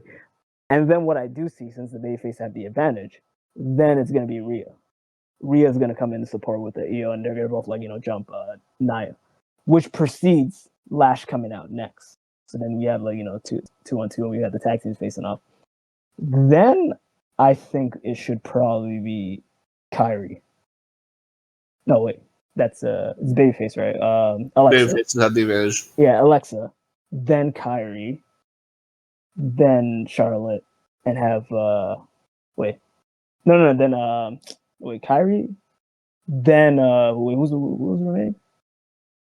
AJ and Becky Lynch, right? Yeah. All right, then and in that order, I guess, and then AJ and Becky, and basically they do the shenanigans that you guys were talking about, the whole outside the cage thing or whatever. While the match is going on, the stuff of the matches I want to see a moment in the match where literally we get two behemoths going at it, where Lash and Rhea are trying to kill each other, smash each other through the cage, doing some crazy stuff, maybe even a power spot. I want to see if Rhea could actually do the super riptide on Lash Legend, so that could be something I do want to see in a match. Another thing I do want to see is I want to see multiple tables in this match. I want basically 3 tables in this match. I want 1 table spot to actually be a Twisted Bliss through the table, which I feel like that would be cool. It might even be a situation where it might be an assisted Twisted Bliss. Maybe she climbs on the back of Charlotte, maybe Rhea and actually does a sister one, which would be really cool. Now this spot right here, actually, and I do want to see the trash can when someone's in the trash can, and then Kyrie just goes to the top and she does the insane elbow while someone's in the trash can. That would actually be really cool too. What I do want to see, I want to see 2 table spots that, parallel to each other. So one is from one side of the corner, the other one's the other side of the corner. So the one that's opposite camera view, I want to see a scenario where it looks like Kyrie's getting battered, right? And or the person that she does the insane elbow tries to get her get back on. So let's say if it's Io in this instance, I want a scenario where literally when Kyrie's on the table dead, and then Io climbs and she's about to do the moonsault through the table, whatever. And it's imminent, it's gonna happen. But the thing that actually saves Kyrie is Asuka yelling, "Kyrie!" And she's like, "What?" And she moves out of the table, and whoever goes through the table crashes and burns. So you can actually work on the fact that the Kyrie impulse thing, where it's if she says Kyrie, she's gonna fucking snap back into reality, and then and you see the person, and that'll be a funny moment. Imagine Kyrie wait, what happened? She's like, no, I saved you. That's what happened. So that would be a cool spot. Now, the final spot, the ending of the match. I want to see. It has to be either. Yeah, it has to be Alexa. It has to be. She's basically dead, prone on the table, and it's I think who would I want? I'm gonna say Kyrie wants to go for the spot, but then gets denied by Nia Jax. Nia Jax is no. I'm gonna do the spot. You gotta listen to me, type of thing. And then everyone's like, okay, we'll listen to you, whatever. She goes to the top of the turnbuckle. And she's like, you know what? I think I can go a little bit more extreme than this. And then she goes to the top, thinking that she's fucking Bronson Reed. She goes through the top, and attempts to do the jump. but then backfires because somebody else who's at the top pushes her down. So basically, and it saves Oscar. I'm not saves what you call it, Alexa, and we see fucking Nia Jax fucking crash and burn. And this is the moment of the match where everyone's like, "Oh my god, I think we just saw a woman die." And literally everybody's stunned. And nothing of substance was lost. Yeah, everybody's stunned. Everybody's fucking dead. And Io has the craziest reaction saying like, "Oh my god, I think I killed somebody. Holy crap." And in that very moment, that's where Asuka comes in, spits the poison mist in Io's face, goes for a roll up. 1, 2, 3. Nobody notices because they're all looking at fucking Nia Jax's corpse. And Asuka wins this for the team.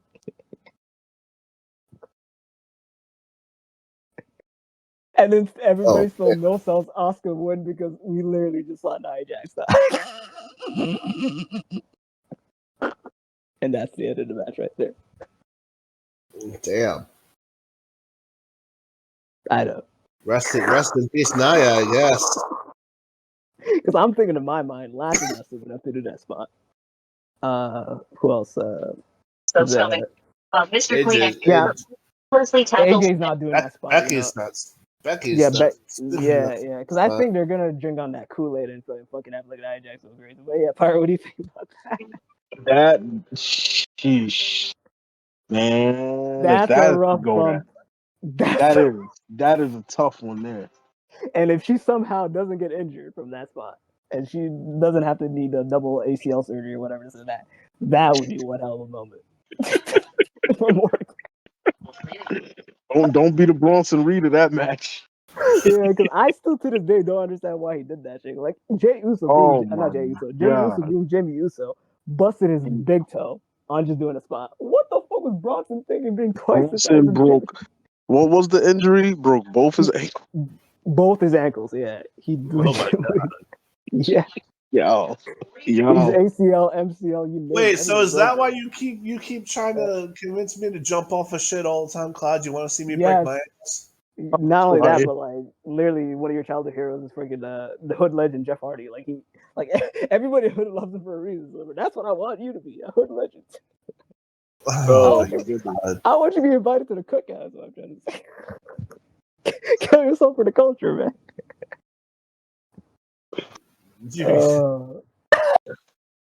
I mean, I would say I would do it on the condition that I get to go to where you are for your healthcare system, but then I realized that your healthcare system is fucking trash. You see, he always spins it around to Canada, man. He doesn't understand that Canada's on top right now. Shout out to Team Canada. Yeah, fuck you, Silver. Actually, matter of fact, do you know half of WWE's double champions right now are Canadians? So they're like, come on, man. I mean, sure, but I mean, how long do you have to wait to get an operation done? You don't have to wait too long. Like as long as you have the right, documentation and everything. You know, and you're not fucking illegal, but you'll be healed in an instant. But yeah, I went against my word though, because I really do see the Babyface team winning this shit. But like, just to go off everybody and do a scenario that isn't Becky losing to AJ Lee. I was like, okay, wouldn't it be cool if Asuka wins War Games? Because I do agree with fucking what Pyro's saying. Like, she is definitely the team captain, and she's waiting for a big win. She at this point she needs that big win. So she's the thirstiest person in WWE right now when it comes to needing a win. right, and she's your girl too, Silver. I feel like this my girl. I feel like this one you passed the role to me, and I'm the CEO. I just wish her big win could come at the expense of Charlotte, but it's not going to happen. It makes more sense if she beats Io though, because of the tag match. I agree, which is why I said it's a shame, but I'm not contesting it. Yeah, because it does make more sense. Yeah, my thing is this: can we ever? And I get what you're saying, Silver. Can we ever truly redeem that loss, even if she does go over Charlotte in the best possible fashion? Can we ever truly redeem that loss? No. Yeah, I feel like there is a way. There is a way. You There's gotta a way. understand, there's a time She and would place. she would have to go on like an 8 to 10 match winning streak against Charlotte, embarrassing her in worse and worse ways every time. Just to even come close to rectifying how badly. Yeah, just to that come close fuck to up cracking was. that. I agree. I 1,000% agree because that was a time and place situation, bro. That was a time and place situation. You don't get a second shot at that. I 100% agree. Like that, like definitely hurt a lot of like Asuka's aura. But like the thing is, if you look at everything she did, A lot. It hurt all of it. Yeah, and regardless, the stuff that she did afterwards, you can kind of be like, oh, that's what's gonna put her in the hole. I do understand. I do understand, which is why there is something, a likelihood of it happening. Yeah, but like this would one thing to redeem it. What if Asuka hits time world champion or Charlotte? Not happening. What? How much is Asuka at even now? 8? Asuka's not at 8. I'm sorry. She's on 7. Huh? She's 7. She's on 7. Yeah. Oh shit. Okay. Yeah, she's close to the double damage. Yeah. Yeah. I don't know, man. I don't know. The likelihood number of happening. Charlotte Huh? Even with that, that's just one of those big. Charlotte's at. We're not counting her NXT belts apparently because they be retconning shit. So Charlotte's at 14 with Randy. Yeah, 14. Yeah. So realistically, she needs like half the amount, which like it's not likely, but I could see it happen.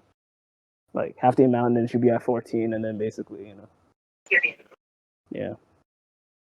I could see it if they want to hot potato Asuka a lot, and I can call them hot potato Asuka a lot, and I wouldn't be able to give money to Asuka. Honestly. Then we just need to get Asuka to 10. That's it.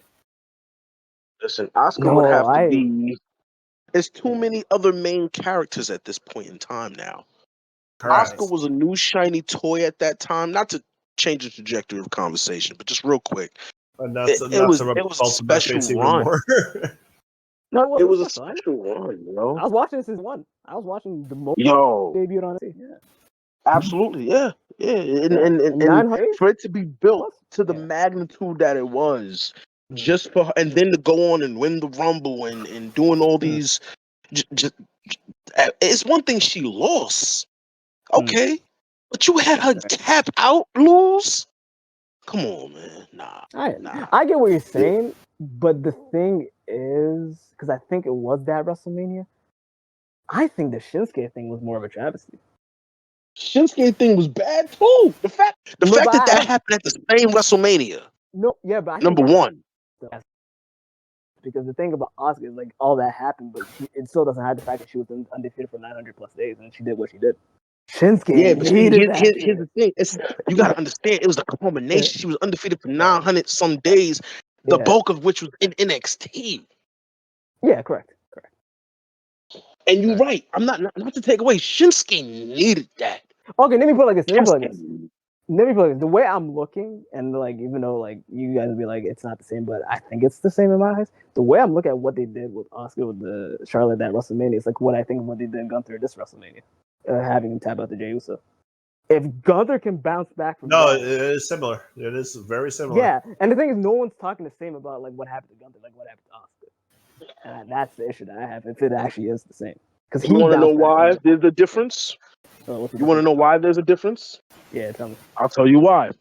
Because it was Charlotte Flair who did it. That's Asuka, despite all their efforts in different point in times, even with the Becky Lynch passing her on the belt because she's pregnant, Asuka has never recovered from that shit because it's like she's been sinking deeper ever since. There's been too many moments that took more precedent than restoring Asuka. I think she restored heavily. There was too much more shit happening. She restored heavily when it came to the pandemic era. I feel like just no one remembers that shit. But she was the woman. That's the problem. Yeah, but that's what I'm saying. But that's the problem. That's more comparable to Drew McIntyre than it is Gunther. Right. No. But what I'm saying is that's revisionist history. If you do know the fact that she was carrying, she was a double champion, and she was going crazy, and she was the main focus point of the pandemic era, it's like then they didn't really give up on Asuka. It's what you want to remember. You think the tap out thing is worse, and that's more rememberable, which it is. You make a great point. You do. Yeah, because I was watching that shit. I was like, dude, she beat Bailey and Sasha in one go. Who the fuck beats Bailey and Sasha in one go and wins both titles? The fuck are we talking about here? And it was literally that SummerSlam was the catchphrase, you never see it coming. I'm like, oh my god, what the wait, you're telling me she got the money back this year, got given the title, lost the title, and went into SummerSlam and won both titles? How does that not redeem the tap out at WrestleMania? Because it didn't happen in front of nobody. That's why. And Charlotte's the one who did it, and everyone wants to hate on Charlotte. That's what I'm saying. Is like if you're looking at revisionist history, I understand that killed her momentum. Absolutely. Because they're kind of like Charlotte was just wrong place, wrong time. It didn't matter who it was that beat Asuka in that spot. It's a simple fact. And why I'm saying it's comparable to the Gunther, it's like that's what Gunther was. They just built this guy, built unbeatable. And then guess what? The guy who's unbeatable not only loses to mediocre Jay, but loses to his own submission. He loses to his own move. But see, when you look at it now, and it's starting power creep. Power creep is a thing. I'm serious. Yeah. Power creep is a thing. The reason why it's not affecting, or it would not have affected Gunther as bad, is because the pool was shallow. Asuka in the women division have far more competition to deal with than what Gunther has to deal with on Raw. Power creep is only just now starting to affect Gunther because now WWE has their shiny 4 new toys in the ring at the same time. Punk and Cody as champs, and Roman and Brock. Right. And that's the power creep. Right. Because they had Asuka in the main focal point. She was like one of the leaders of the division. Wow. She was Gunther, literally. There was she was what Stephanie Vaquer is right now times 10 at that point. Which is why I'm telling you, Stephanie can't lose to that twin magic shit. That's what I'm telling you. Correct. You're absolutely right. But yeah, I hate to cut off good conversation, but we do have one more match to go. And absolutely. Yeah, let's get to it. We have to finish this. Yeah, let's get to it. The main event. All right, so we're off to the men's war games now. Yeah. All right. Who's up? We're off to the men's war games. Yeah. CM Punk. Okay. Ooh. Cody Rhodes. Right. The Usos. And Roman Reigns versus The Vision, which is Braun Breaker and Bronson Reed. Bronze, yeah. Logan Paul. Drew McIntyre. Okay. Bless you. Let me see if I can do this. I knew he was gonna try. I knew he was gonna try. Even with this cold, I'm gonna try. Oh shit! I'm gonna try for the culture. The culture. Drew McIntyre. Yeah. And Brock Lesnar. There we go. There we go. Done. Solid. That was solid. That was good. That was good. Thank you. I like that. And the men's War Games match. Yep. So the same as the women. We're gonna do which 2 people do we think are gonna start the match? Order of entry. Yep. And who's gonna eat the pin? Yep. Gotcha. And the advantage is the heel team. Yes. Yeah. The heel team. Okay. Yes. Mm-hmm. Because Logan and Drew went over on Monday. Correct. Okay. So I'll start this one. Because I was thinking of something. Okay. That might be very, very, very out there. But I think this would be a way to build a star. If it actually works out. Please be the right person. Please. Don't fuck it up, sorry. So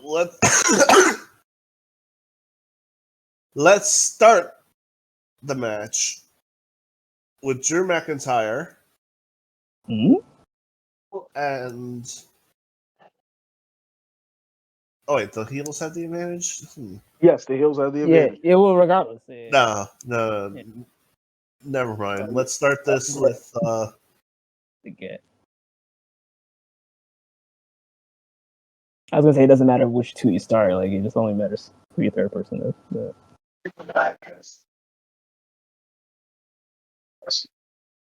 yeah. All right. Yeah, we'll do it this way. We'll start with Drew McIntyre and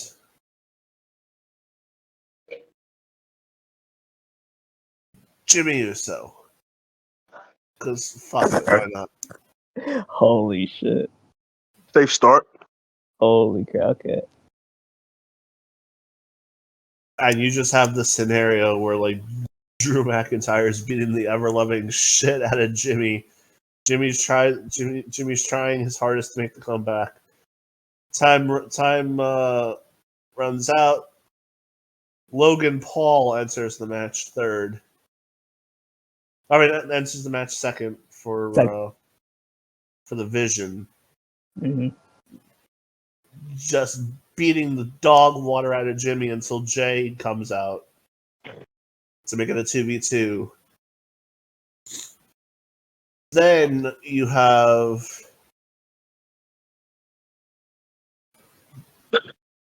Big Braun Breaker come out. Spearing everyone. It's like we gotta. I don't want to break it out yet, so let's do. Cody comes out to the third. Okay. To try to counter Braun Breaker. Mm-hmm. When you have Bronson Reed come out fourth to back up Braun Breaker. Okay. Keep the advantage going. Then you have Roman Reigns come out fourth to counter Bronson Reed,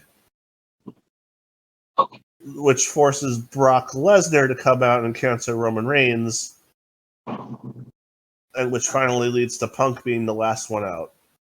So, like, with the last three people you have coming out, you have all three of the Paul Heyman guys as all three of the original Paul Heyman guys as the last three. Like, all three of them have history with Paul Heyman. And you also have Braun Breaker, who has history now with Paul Heyman. So I'm just sitting here thinking. So number one of the Usos is eating the pin if the heels are winning. Most likely Jimmy. But I'm sitting here thinking, wouldn't it be more interesting, and wouldn't this be a way to build a star if you have Brock Lesnar be the one shockingly gets pinned by, let's say, Roman, because like you have Roman as the difference maker. So Roman beats Brock in this. And the fact that Brock Lesnar got brought in to try to help the Vision and Brock basically failed them gets Braun Breaker so pissed off that post-match Braun spears the shit out of Brock Lesnar. Oh, there go the neighborhood. And this goes leads, the neighborhood. This leads to Mm-hmm. Braun and Brock in a program with Thank Paul you. Heyman having to figure out Thank you. who is Paul gonna support now. Is he gonna support Brock Lesnar, or is he gonna support the future? There you go. And you There eventually the fuck you go. Braun Breaker versus Paul Heyman. I mean, Braun Breaker versus Brock Lesnar. Oh shit! WrestleMania. There you go. Braun Breaker Shocks shocks the world, beats Brock Lesnar, and now his stock is in the fucking stratosphere. There you go. I'm not even mad at that because he made the right when homeboy put the hat on him, I was like, "Yep, you could feed that into the storyline." Brock will be eating a spear. Yeah. Not even mad at you, bro. You want him to be a part of the bit, bro. Like, Yes. that's why, because like that was a fall from grace. But he's like, bro, I'm gonna get my aura back by putting fucking the hat on. Like, and he did that shit.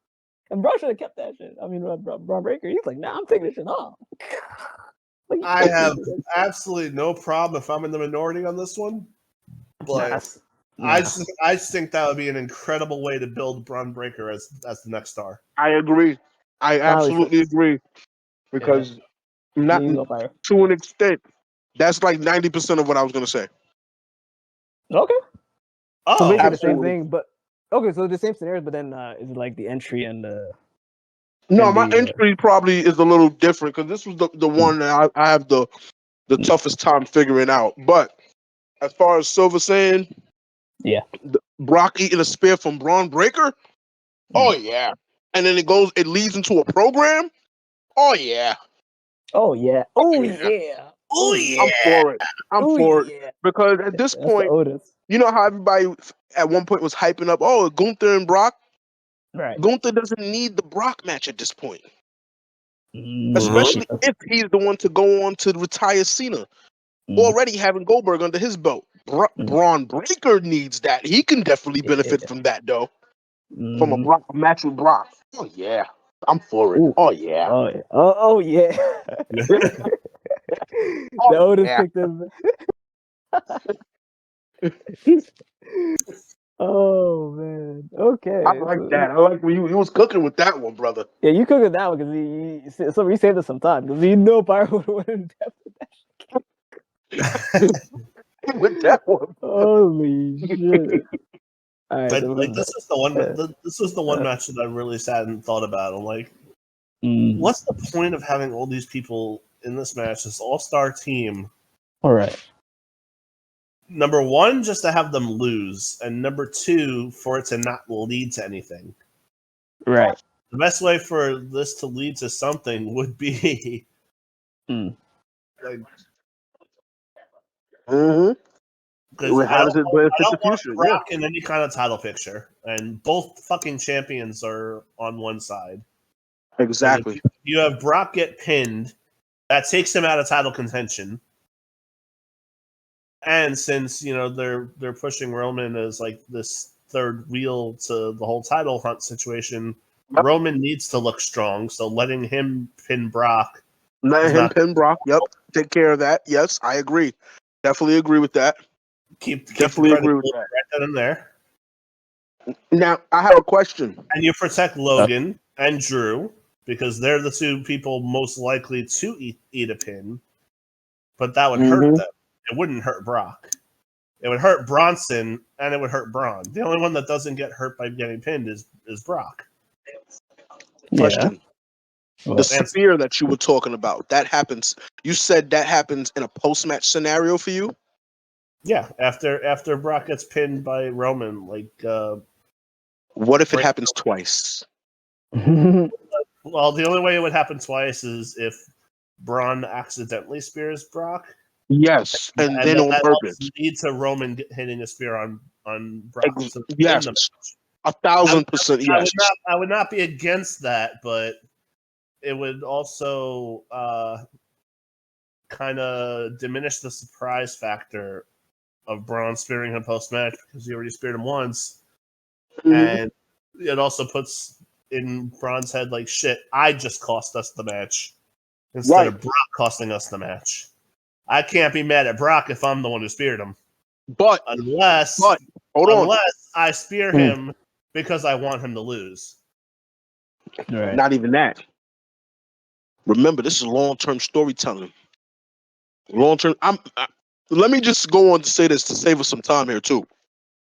The only difference with what I was going to say for my predictions is just the order of entry. That's it. Yeah. But I'm 100% with Silver right here. All right. Yeah. The only thing that I'm saying though, one accident, then post match on purpose. Why accident? Yes, but what would still be the fact that remains? The fact remains that Brock ate the pin, right? Right. What is the lesson that Paul Heyman has been teaching to the Brawns all year long? What? Yeah, you know. What? You forgot? Wait, I repeat never the question again. heard the lesson in the first place. So. What is the lesson Yeah, that it's he's over. been teaching these guys all year? To What, strike first and DTA? ask questions later. That losses have consequences, Consequences. Yeah, he did say that. He did right? say that. He Hell, did we say can go as far back as right when Roman lost at 40, it. All right. and he said that to Solo. Yep. Losses have consequences. When we was dealing with Crown Jewel, Mm. and it was like, well, what if Seth doesn't win? Well, if Seth doesn't win, ... Right. Yeah. You know what I'm saying? Right. Losses have consequences. It don't matter how it happened. It happened. Brock ate the pin. Yeah. So then it's like, you know how Braun Breaker be tweaking, Yeah. and it's like, I don't see the hype behind the guy anyway. Fuck him, and then he spears him again intentionally this time, Correct. Yeah. Yeah. and then you'll see the names: Paul Levesque, Lee Fitting. Oh no. versus the WWE. Oh no, you didn't have to mention that, dude. Go You to the know he's credits. gonna- Oh hell. By No. fitting. He's just fitting right in WWE universe at this point. Like, yo. But I'm 100% with you, man. Like, shoot, All right. only difference, like I said, for me would be the order of entry. I Yeah. say, fuck it. Brock starts, in my opinion. Why All right. not? All right. Brock starts against one of the champions. I wholeheartedly agree with what you guys are saying, but like I gotta see different stuff to spice it up here. Like I just have to do it, man. And I'm looking at it. I see two scenarios, like both of them satisfying as hell. I'm not gonna lie to you, and I'm gonna leave it to y'all, whichever one you want to see the most. But Okay. starting the match, it's definitely gonna have to be a member of the Usos. So I'm gonna say instead of Jimmy Silver, I'm gonna say it's Jay. Mm-hmm. And I think who I'm gonna go with is Braun Breaker. All right. So Jay and Braun Breaker start off, and obviously, they complement each other because they fucking both do the spear and this and that. An obvious scenario, he'll have the advantage. The next is gonna be Bronson Reed. So that's easy to the point. Then the next one, I'm not gonna lie to you because you know how Roman feels about in a sense where it's like, oh, if you like ruin my family, like I'm gonna get your ass this and that. So then Roman's gonna take the initiative to go out, but he's just gonna get stopped. And Jimmy's like, nah, this is a big Jim moment. I'm sorry. You get out of here. And then Jimmy comes. I'm telling you, this shit's gonna be peak fiction. So then now, disregarding what's going on in the match, you literally have Cody, CM Punk, and Roman in the same shark cage. So there's gonna be tension with that shit. And Absolutely. Absolutely. It's gonna be cinema. And Because then I'm gonna say, why not, right? I see why it. not? Because they did it before with Punk and Roman last year. Now it's funnier because Cody's amongst the sandwich, so it's gonna be funny as fuck. Yep. So they're gonna be bickering or talking like, oh no, I'm going next type of shit, right? And what's it gonna? It's gonna be fucking. So now we have the Bronze. So Drew's gonna be next. Drew's gonna come out. He's gonna clear house, obviously. And then Roman's like, okay, now I'm coming in. And Cody's like, no, I'm going. I'm sorry. You're staying in the pot with him again. Shades of last year again.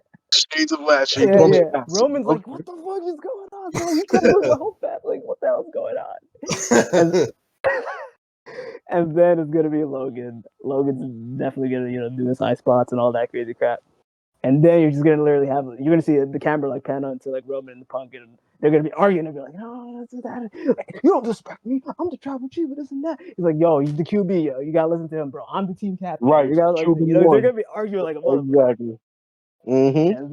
And then Roman's like, yo, fuck this, bro. Like, I'm going out next. And he's like, nope, no. Team captain. CM Punk is going. Fuck you, Roman, you last. And Roman's like, what? He's gonna have that shock face. He's gonna have that face like after you lost the title at WrestleMania 40 type of shit. He's gonna be like dumbfounded. He'll be like, no one looks at me as a tribal chief no more. No one looks at me as the head of the table. What's going on here? I demand you acknowledge me type of shit. and then obviously the remaining person. Who did I not say? Oh yeah, Brock. Brock comes in, fucking goes effing crazy, bro. You try using weapons on Brock, Brock's gonna use the weapons on you. Brock's like clearing the whole match and this and that. Then it comes down to Roman coming out, man. And Roman, I'm telling you this, he ain't running, bro. He's doing the whole like Tribal Chief walk. Then he's gonna look at them. He's gonna be like, okay. He's gonna grab the cage a little bit. He's gonna look at it. He's gonna be like, where should I go in? And he's gonna climb the stairs, and then he's gonna stop. And then he's gonna turn around and turn his back and be like, nah, you guys can get your ass whooped a little bit. I don't give a fuck. Y'all didn't respect me. Type of shit. So he's gonna watch his team get their ass whooped. And what's gonna bring Roman into the match is the Brawns, because they're gonna force him in. They're like, this match can't end until you fucking enter, you big ass baby. So he's gonna put him in the match. And the match really begins. Alright. So all that tension happens and this and that. There's two scenarios I do want to see. One's more satisfying to me than the other. I'm going to name the practical one that I want to see because of like the whole scenario that he told Roman and the story that I've been saying, Roman having a dissension within his team. I think the idea should be, instead of Brock eating the pinfall for his team, it should be Roman. And the person that's going to be beating Roman is the person that does his finisher the better way, which is Braun Breaker. So Braun Breaker is the one that's going to pin Roman. And you're going to be saying, why not Brock? Why not this? Why not that? Why not build the tension? We're ways away from Mania at this point. And I feel like you can kind of build, Braun's stock to the point where, like, when he does face Brock Lesnar, it actually means something. Because at that point, it's like, if you have Braun Breaker go, like, on a tangent where he's beating all the former Paul Heyman guys, and the final boss is Brock Lesnar, that's the ultimate payoff when he wins at WrestleMania than him just losing at War Games. And the reason why I'm telling you this is, despite what's been going on recently with Brock Lesnar, whether him ripping his pants and him slipping on stage and this and that, we still gotta understand that this is the guy that beat John Cena in 5 minutes. This is the beast incarnate. They called him Hades on commentary, bro. I don't want to see Brock lose it at all until we make it to WrestleMania at this point. You need to protect this man like a motherfucker. You got to make this guy feel like he's the final boss. So, we get that freaking Cody and Roman moment from WrestleMania 40. Because when Roman lost, it meant something because, holy crap. It's like, we've never seen Roman lose. I want this iteration of Brock being like, I'm persona non grata, I'm untouchable, I'm the king of the jungle, I'm this and that. So when Braun Breaker eventually breaks free from everything, whether it's him basically breaking out being the best Paul Heyman guy ever, to even him being like, now that I beat Brock Lesnar, I don't need Heyman anymore. He can spear Heyman. He can literally go off the hinge and basically be like, I need no vision. The vision basically was me all along. As I said on the back of my trunks, I'm the future. It's always been me. And now I'm going to take this world title. And that would propel him in the sense of, basically winning the world title in the distant future, or not distant, in the recent future, this and that. And with the Roman thing, the payoff is when you have Braun Breaker beat Roman's going to be pissed about that shit. And they're going to run that singles match at Royal Rumble. That's a match we want to see because they kept doing the whole Bronson Reed Roman Reigns thing. And they did it twice. And that bothered the hell out of me because I'm like, okay, one of them at least, Bronson Reed actually got the win. But I'm like, what was the point of doing it twice when you have literally Braun Breaker there? Because they're saving him up for a better show, one of the top 4 shows of the year. And I think if Roman loses in a clean way type of shit, it doesn't hurt him at all because he's Roman. And he's going to find his way to get his World Heavyweight Championship match. And I feel like that's what the projected feature for WrestleMania is for Roman. It's going to be him and Punk. That is the match at Vegas. So put some steam on that shit and then have somebody looming at the end. So that basically whenever Roman loses to Punk, when Breaker faces Punk, that's when you do the changing of the guard. You finally have Braun Breaker being the world champion caliber that he is. So I agree with what you're all saying. Braun Breaker is the guy to start to be made. Don't do it on the expense of Brock. Do something in the sense where Brock is the final boss, and I feel like that's ideally what I want. But what y'all think about that? The only thing I could say in rebuttal to that, with the whole you got to protect Brock at all costs, you had at this point Roman back then. Lest we forget, multi-man matches like this with nothing on the line is the exception to the rule of you have to avoid having somebody get pinned because Correct. they did that. They did that with Roman. Roman Mhm. got pinned in that tag match against the Usos, But he never got pinned in War Games, is what I'm saying.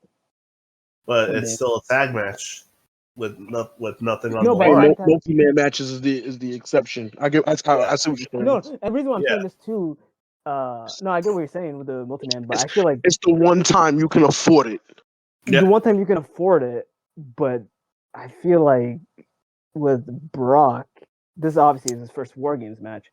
I feel like this is legitimately his first multi-man match since like his first iteration in WWE. Since forever. Right, Since, like, 03. right, and I feel like because with somebody in WWE since like 03. Right. Yeah, that's the last time he actually was in a multi-man match like this. So I'm like saying like, oh, if it's been that long, don't have me at the pinfall. You know what I mean? No, I get that. Yeah, save that moment. Like you literally blow your load, and it'll be a crazy moment for War Games. But it's like better for the future, especially if it's like a Rumble moment. Even in a Rumble moment, it could be like he eliminates Brock in a Rumble, like add on to it type of shit. You know, like Well, yeah, it's like that would have been part of the build up to Mania. Have right. But that's what I'm saying. That's what, Brock yeah. from the Rumble. Yeah, so that's what I'm saying. There's all these scenarios where it's like save that pinfall when it because when have we watched a Mania where we're like, oh, this pinfall is gonna matter and it's gonna like make this whole show type of thing. It's like the last time it's literally Cody and Roman. I've looked at the WrestleMania like last year's WrestleMania card. I could care less whoever won, whoever lost. I mean this year's WrestleMania. So I'm saying, Well, like, you also could have said the same thing about Jay and Gunther. no, I never want to see. Well, no, I- like a lot of people who saw Jay win that Rumble was like, if they gave Jay this Rumble win just to have Gunther beat him at Mania, like what the fuck was the point of using Jay? Jay's done. So Yeah, but as a minority, Jay has to win this. yeah, but as a minority, people It's are saying just that. the way Jay won it was atrocious. Minority of people were saying that because a lot of people realized Gunther lost a lot of stock at that point, and he needed, to look more vicious, and it would have mattered more if he did win at Mania and then lost, in the second match. That's ideally how I would have won Jey Uso, not him winning at Mania like that. Because in retrospect, thinking about it, like, that was stupid as hell. Because that killed Gunther in my eyes. Because I'm like, holy crap! If you can make a tap on a sleeper, then anybody can really do it. It was a sleeper. Like, come on, like, what are we doing here? No, I know. That's why I said the way Jay won was atrocious. Yeah, and he tapped. He didn't pass. But the fact that like that was a must-win match for Jay, just like it was a must-win match for Cody. It was a must-win, but it's not a thing where like that would have totally ruined Jay. Because that would make it. It would have. No, it would have.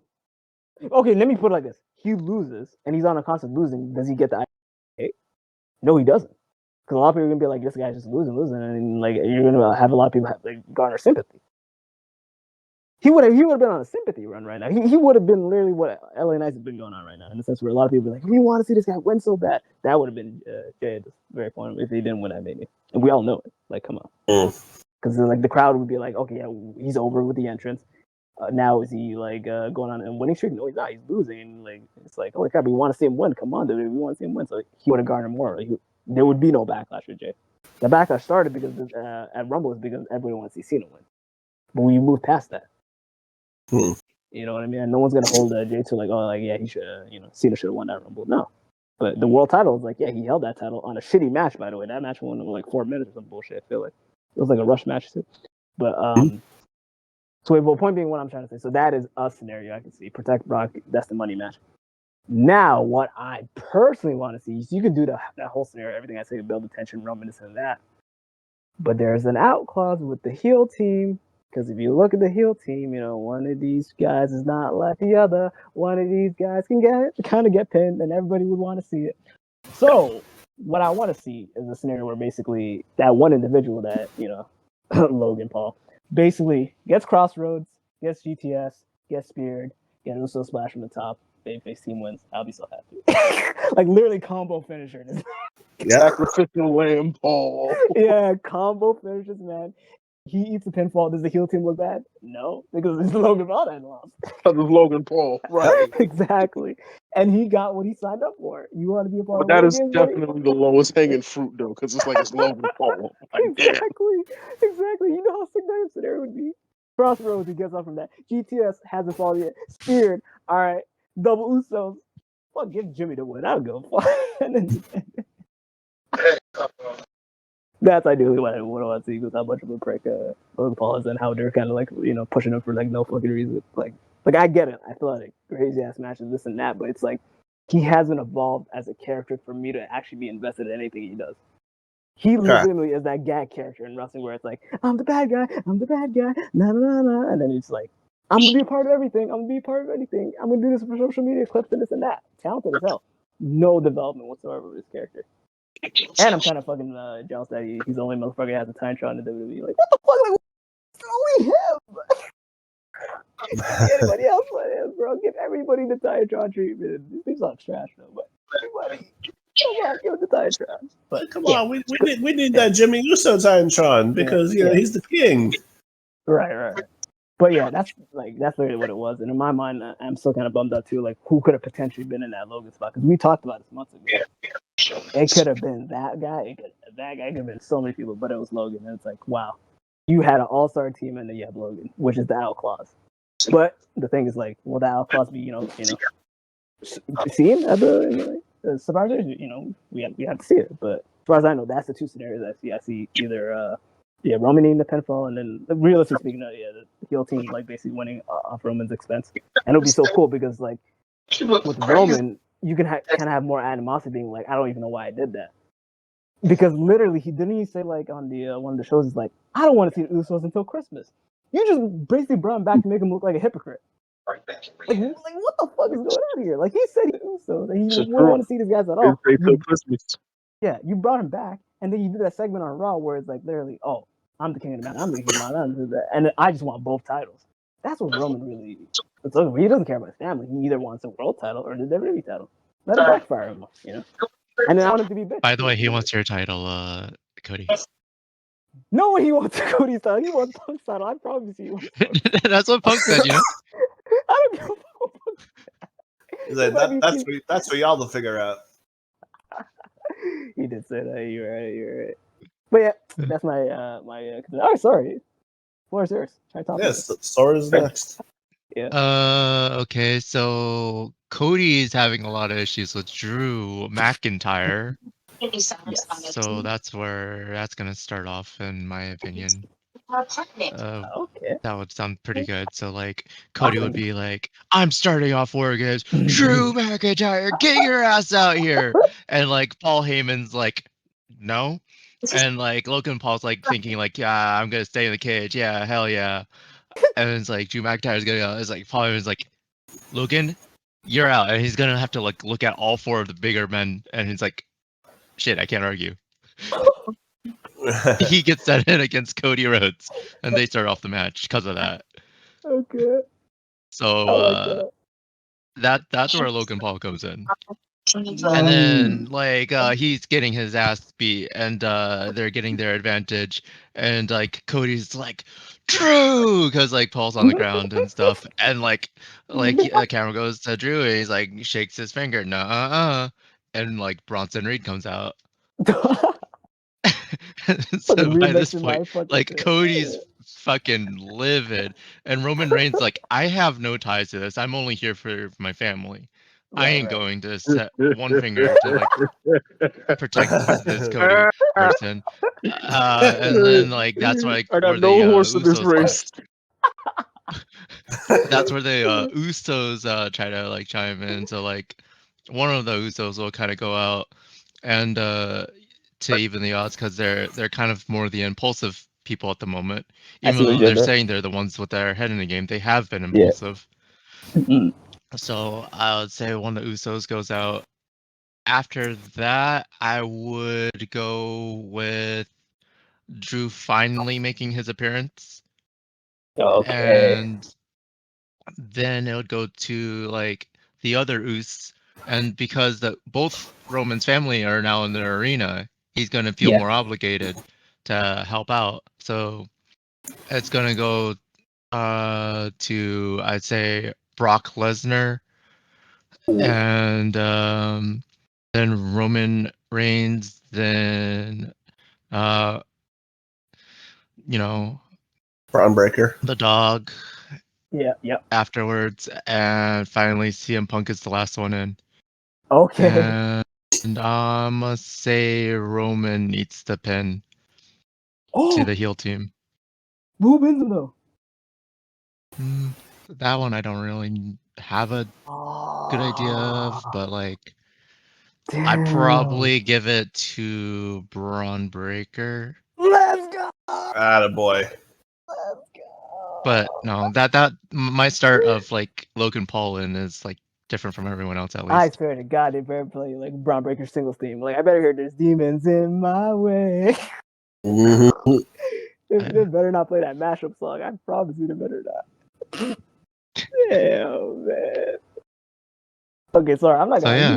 You remix what I said. Kind of made it a little bit more funnier. Fuck you, man. I thought I had that. Fuck. What, with the Logan Alright. Paul and the Drew McIntyre's bits Yeah, because of yeah, Cody Rhodes yeah. You remixed and the it tension because, between Cody and yeah. Roman Mhm. Reigns. So Roman's Mhm. obviously not gonna help, even though I you have just a think big it's person funny. in. You might want to put a big person. I just think like if Roman just comes out of that like a big baby in the sense where like he's getting bitched out the whole thing. It's like, no, I'm going out. And then when it's finally his time, he says, "Yo, fuck my team for a little bit." That's just so funny. No, I'm not gonna lie. Yep. Like he has his arms crossed and saying, "I'm not going in." Fuck y'all. Yeah. But yeah, but what do you think about my second idea? Just Logan eating all the finishers today. You wouldn't want to see that, sir? Well, Because I don't know. I want I to see feel it. like the heel, at least Go one of the heel teams should win. Yeah. When the heel team should win, and like I'm really thinking it is the men's this year. Sadly, as much as I want it to be the actually I don't know because at the end of the day, if you have Braun Breaker being the beneficiary, we're all gonna be happy about it. But you look at that face team and it's like, fuck, bro. If they do win, how are they all gonna raise their arms? Like, you know what I mean? Like, they're not all friends. So it's not like a thing where like, you know, when the babyface team wins every year, it's like, oh, you know, let's all celebrate because we won. They're not gonna celebrate with you. Like Cody's not raising Roman's hand. Roman's not raising Punk's hand. Like it's not like, you know what I mean. So the idea of just seeing that would be funny as fuck to me. Because at that point, it's like, okay, you raise hands. Okay, now what? Give me those titles right now.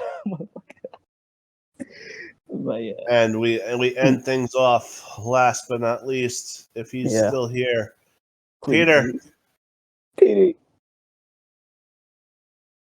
Men's War Game match. Go. We can't hear you, by the way, Pete. Yeah, Well, your microphone's not working. Yeah, let's give it time.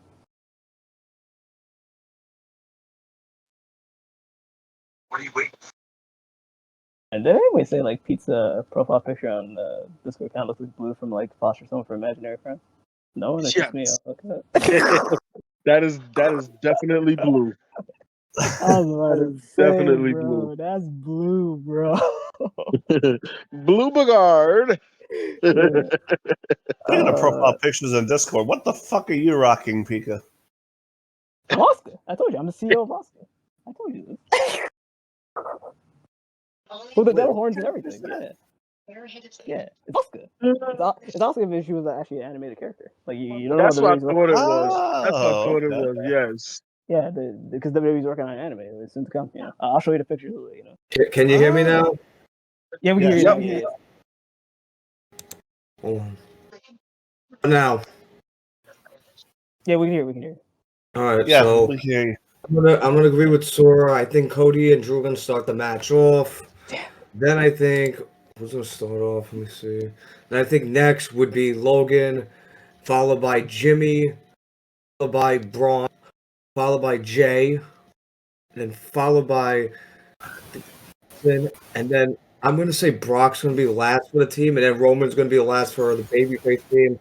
And I see Brock pinning Jimmy over the babyface. I can honestly see Brock.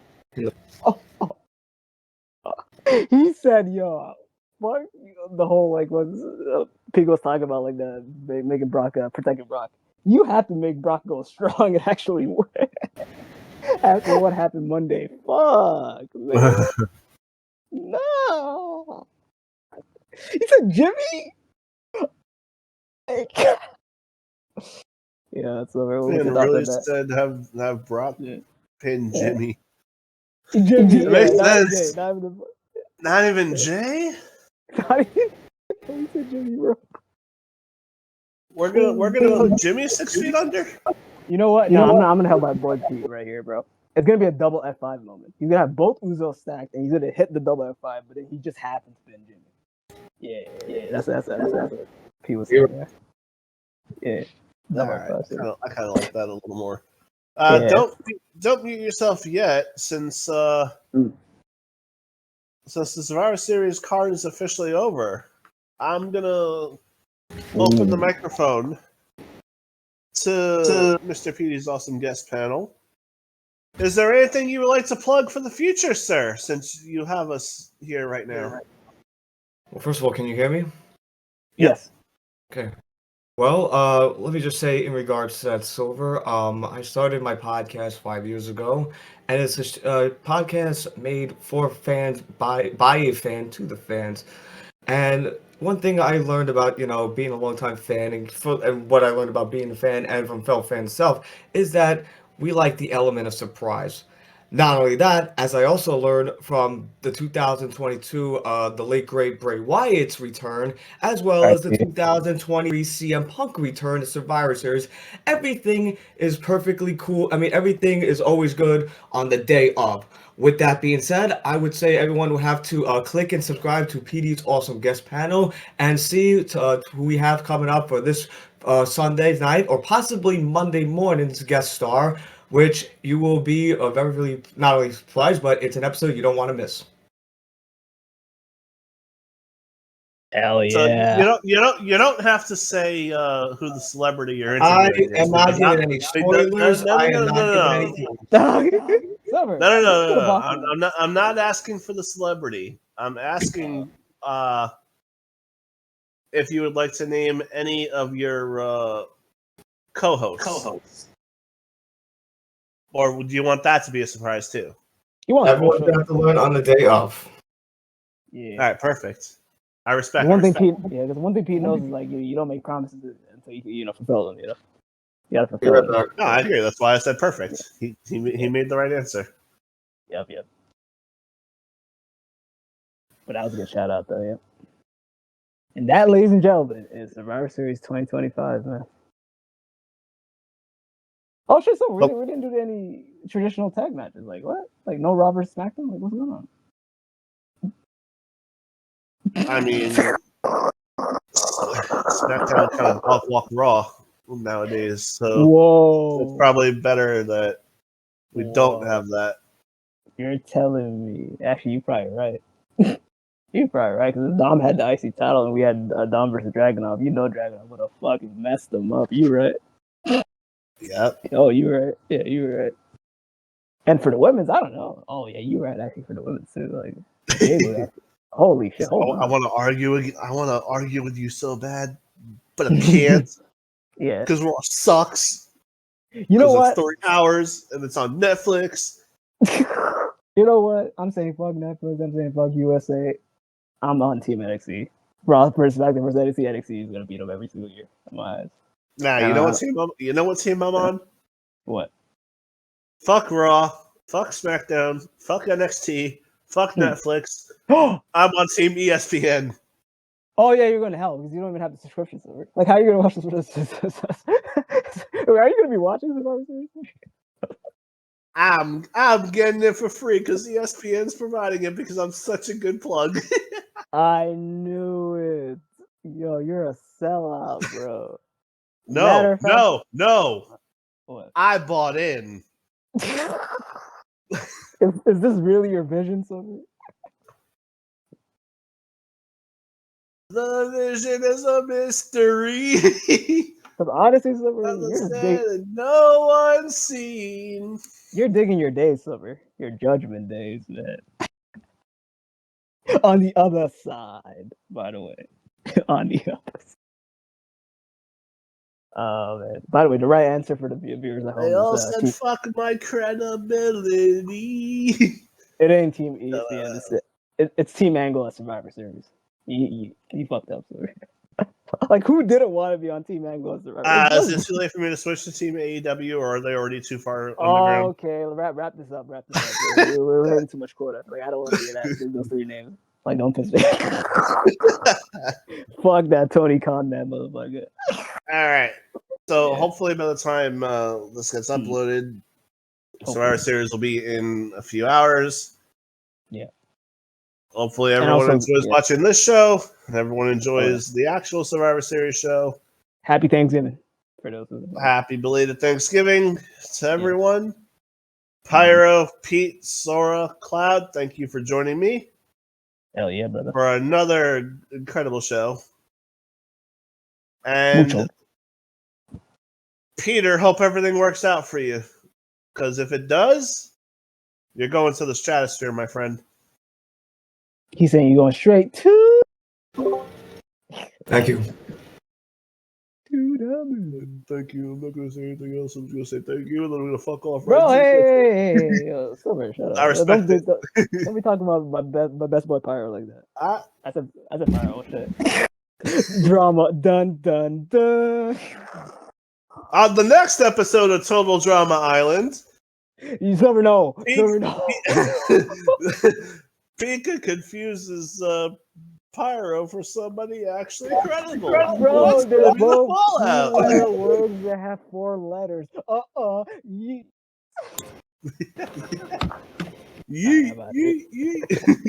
Actually, I meant to say yeah, bro. Oh my god, I exploded, bro. I can't get it. And by the way, before people say, well, the idea of Brock taking the pin is ridiculous, let's not forget, I was crazy when people said, he's going to put Omos over, and look who was right at the end. I said, Brock wasn't putting Omos over. Everyone thought, Omos is going to go over. And man, were they wrong? Hell yeah.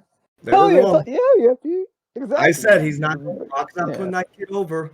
Nobody thought Osmosis was going to be He's Brock. not going over. Yeah, he's not being Brocky Balboa. You're right. You're right. He is right. I mean, But and by the way, correct me wrong here, guys, but didn't almost lose to like Seth Rollins prior to losing to Brock? Am I wrong on that? No, he did. He also did Super Stomp. I remember. I don't know what show that. Yeah. And by the way, one of the worst build-up, there was no build-up ever. Seth Rollins versus Omos. No build-up of that match. There was none.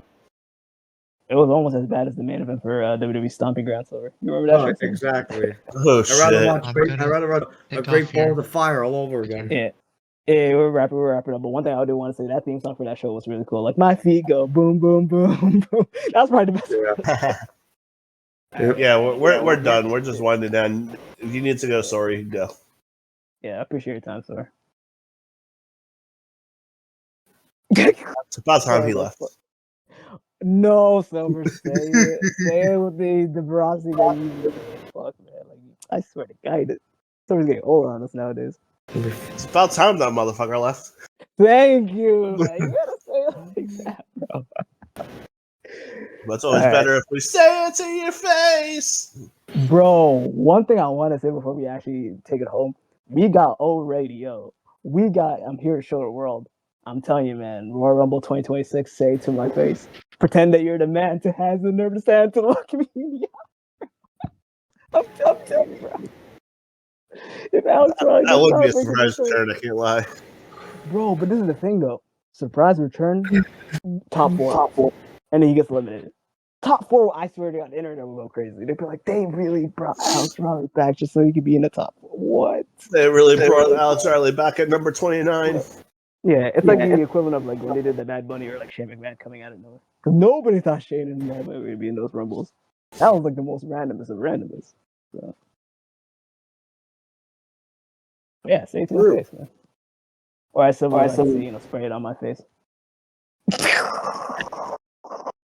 Spray it in my mouth, you know it's really knows.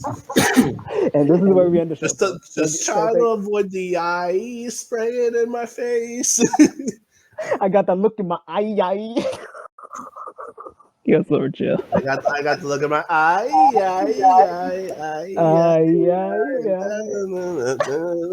Danger. Yeah, that's a show we gotta show the boys later, man. And that's the outro song. Fuck you all. Peace. Peace.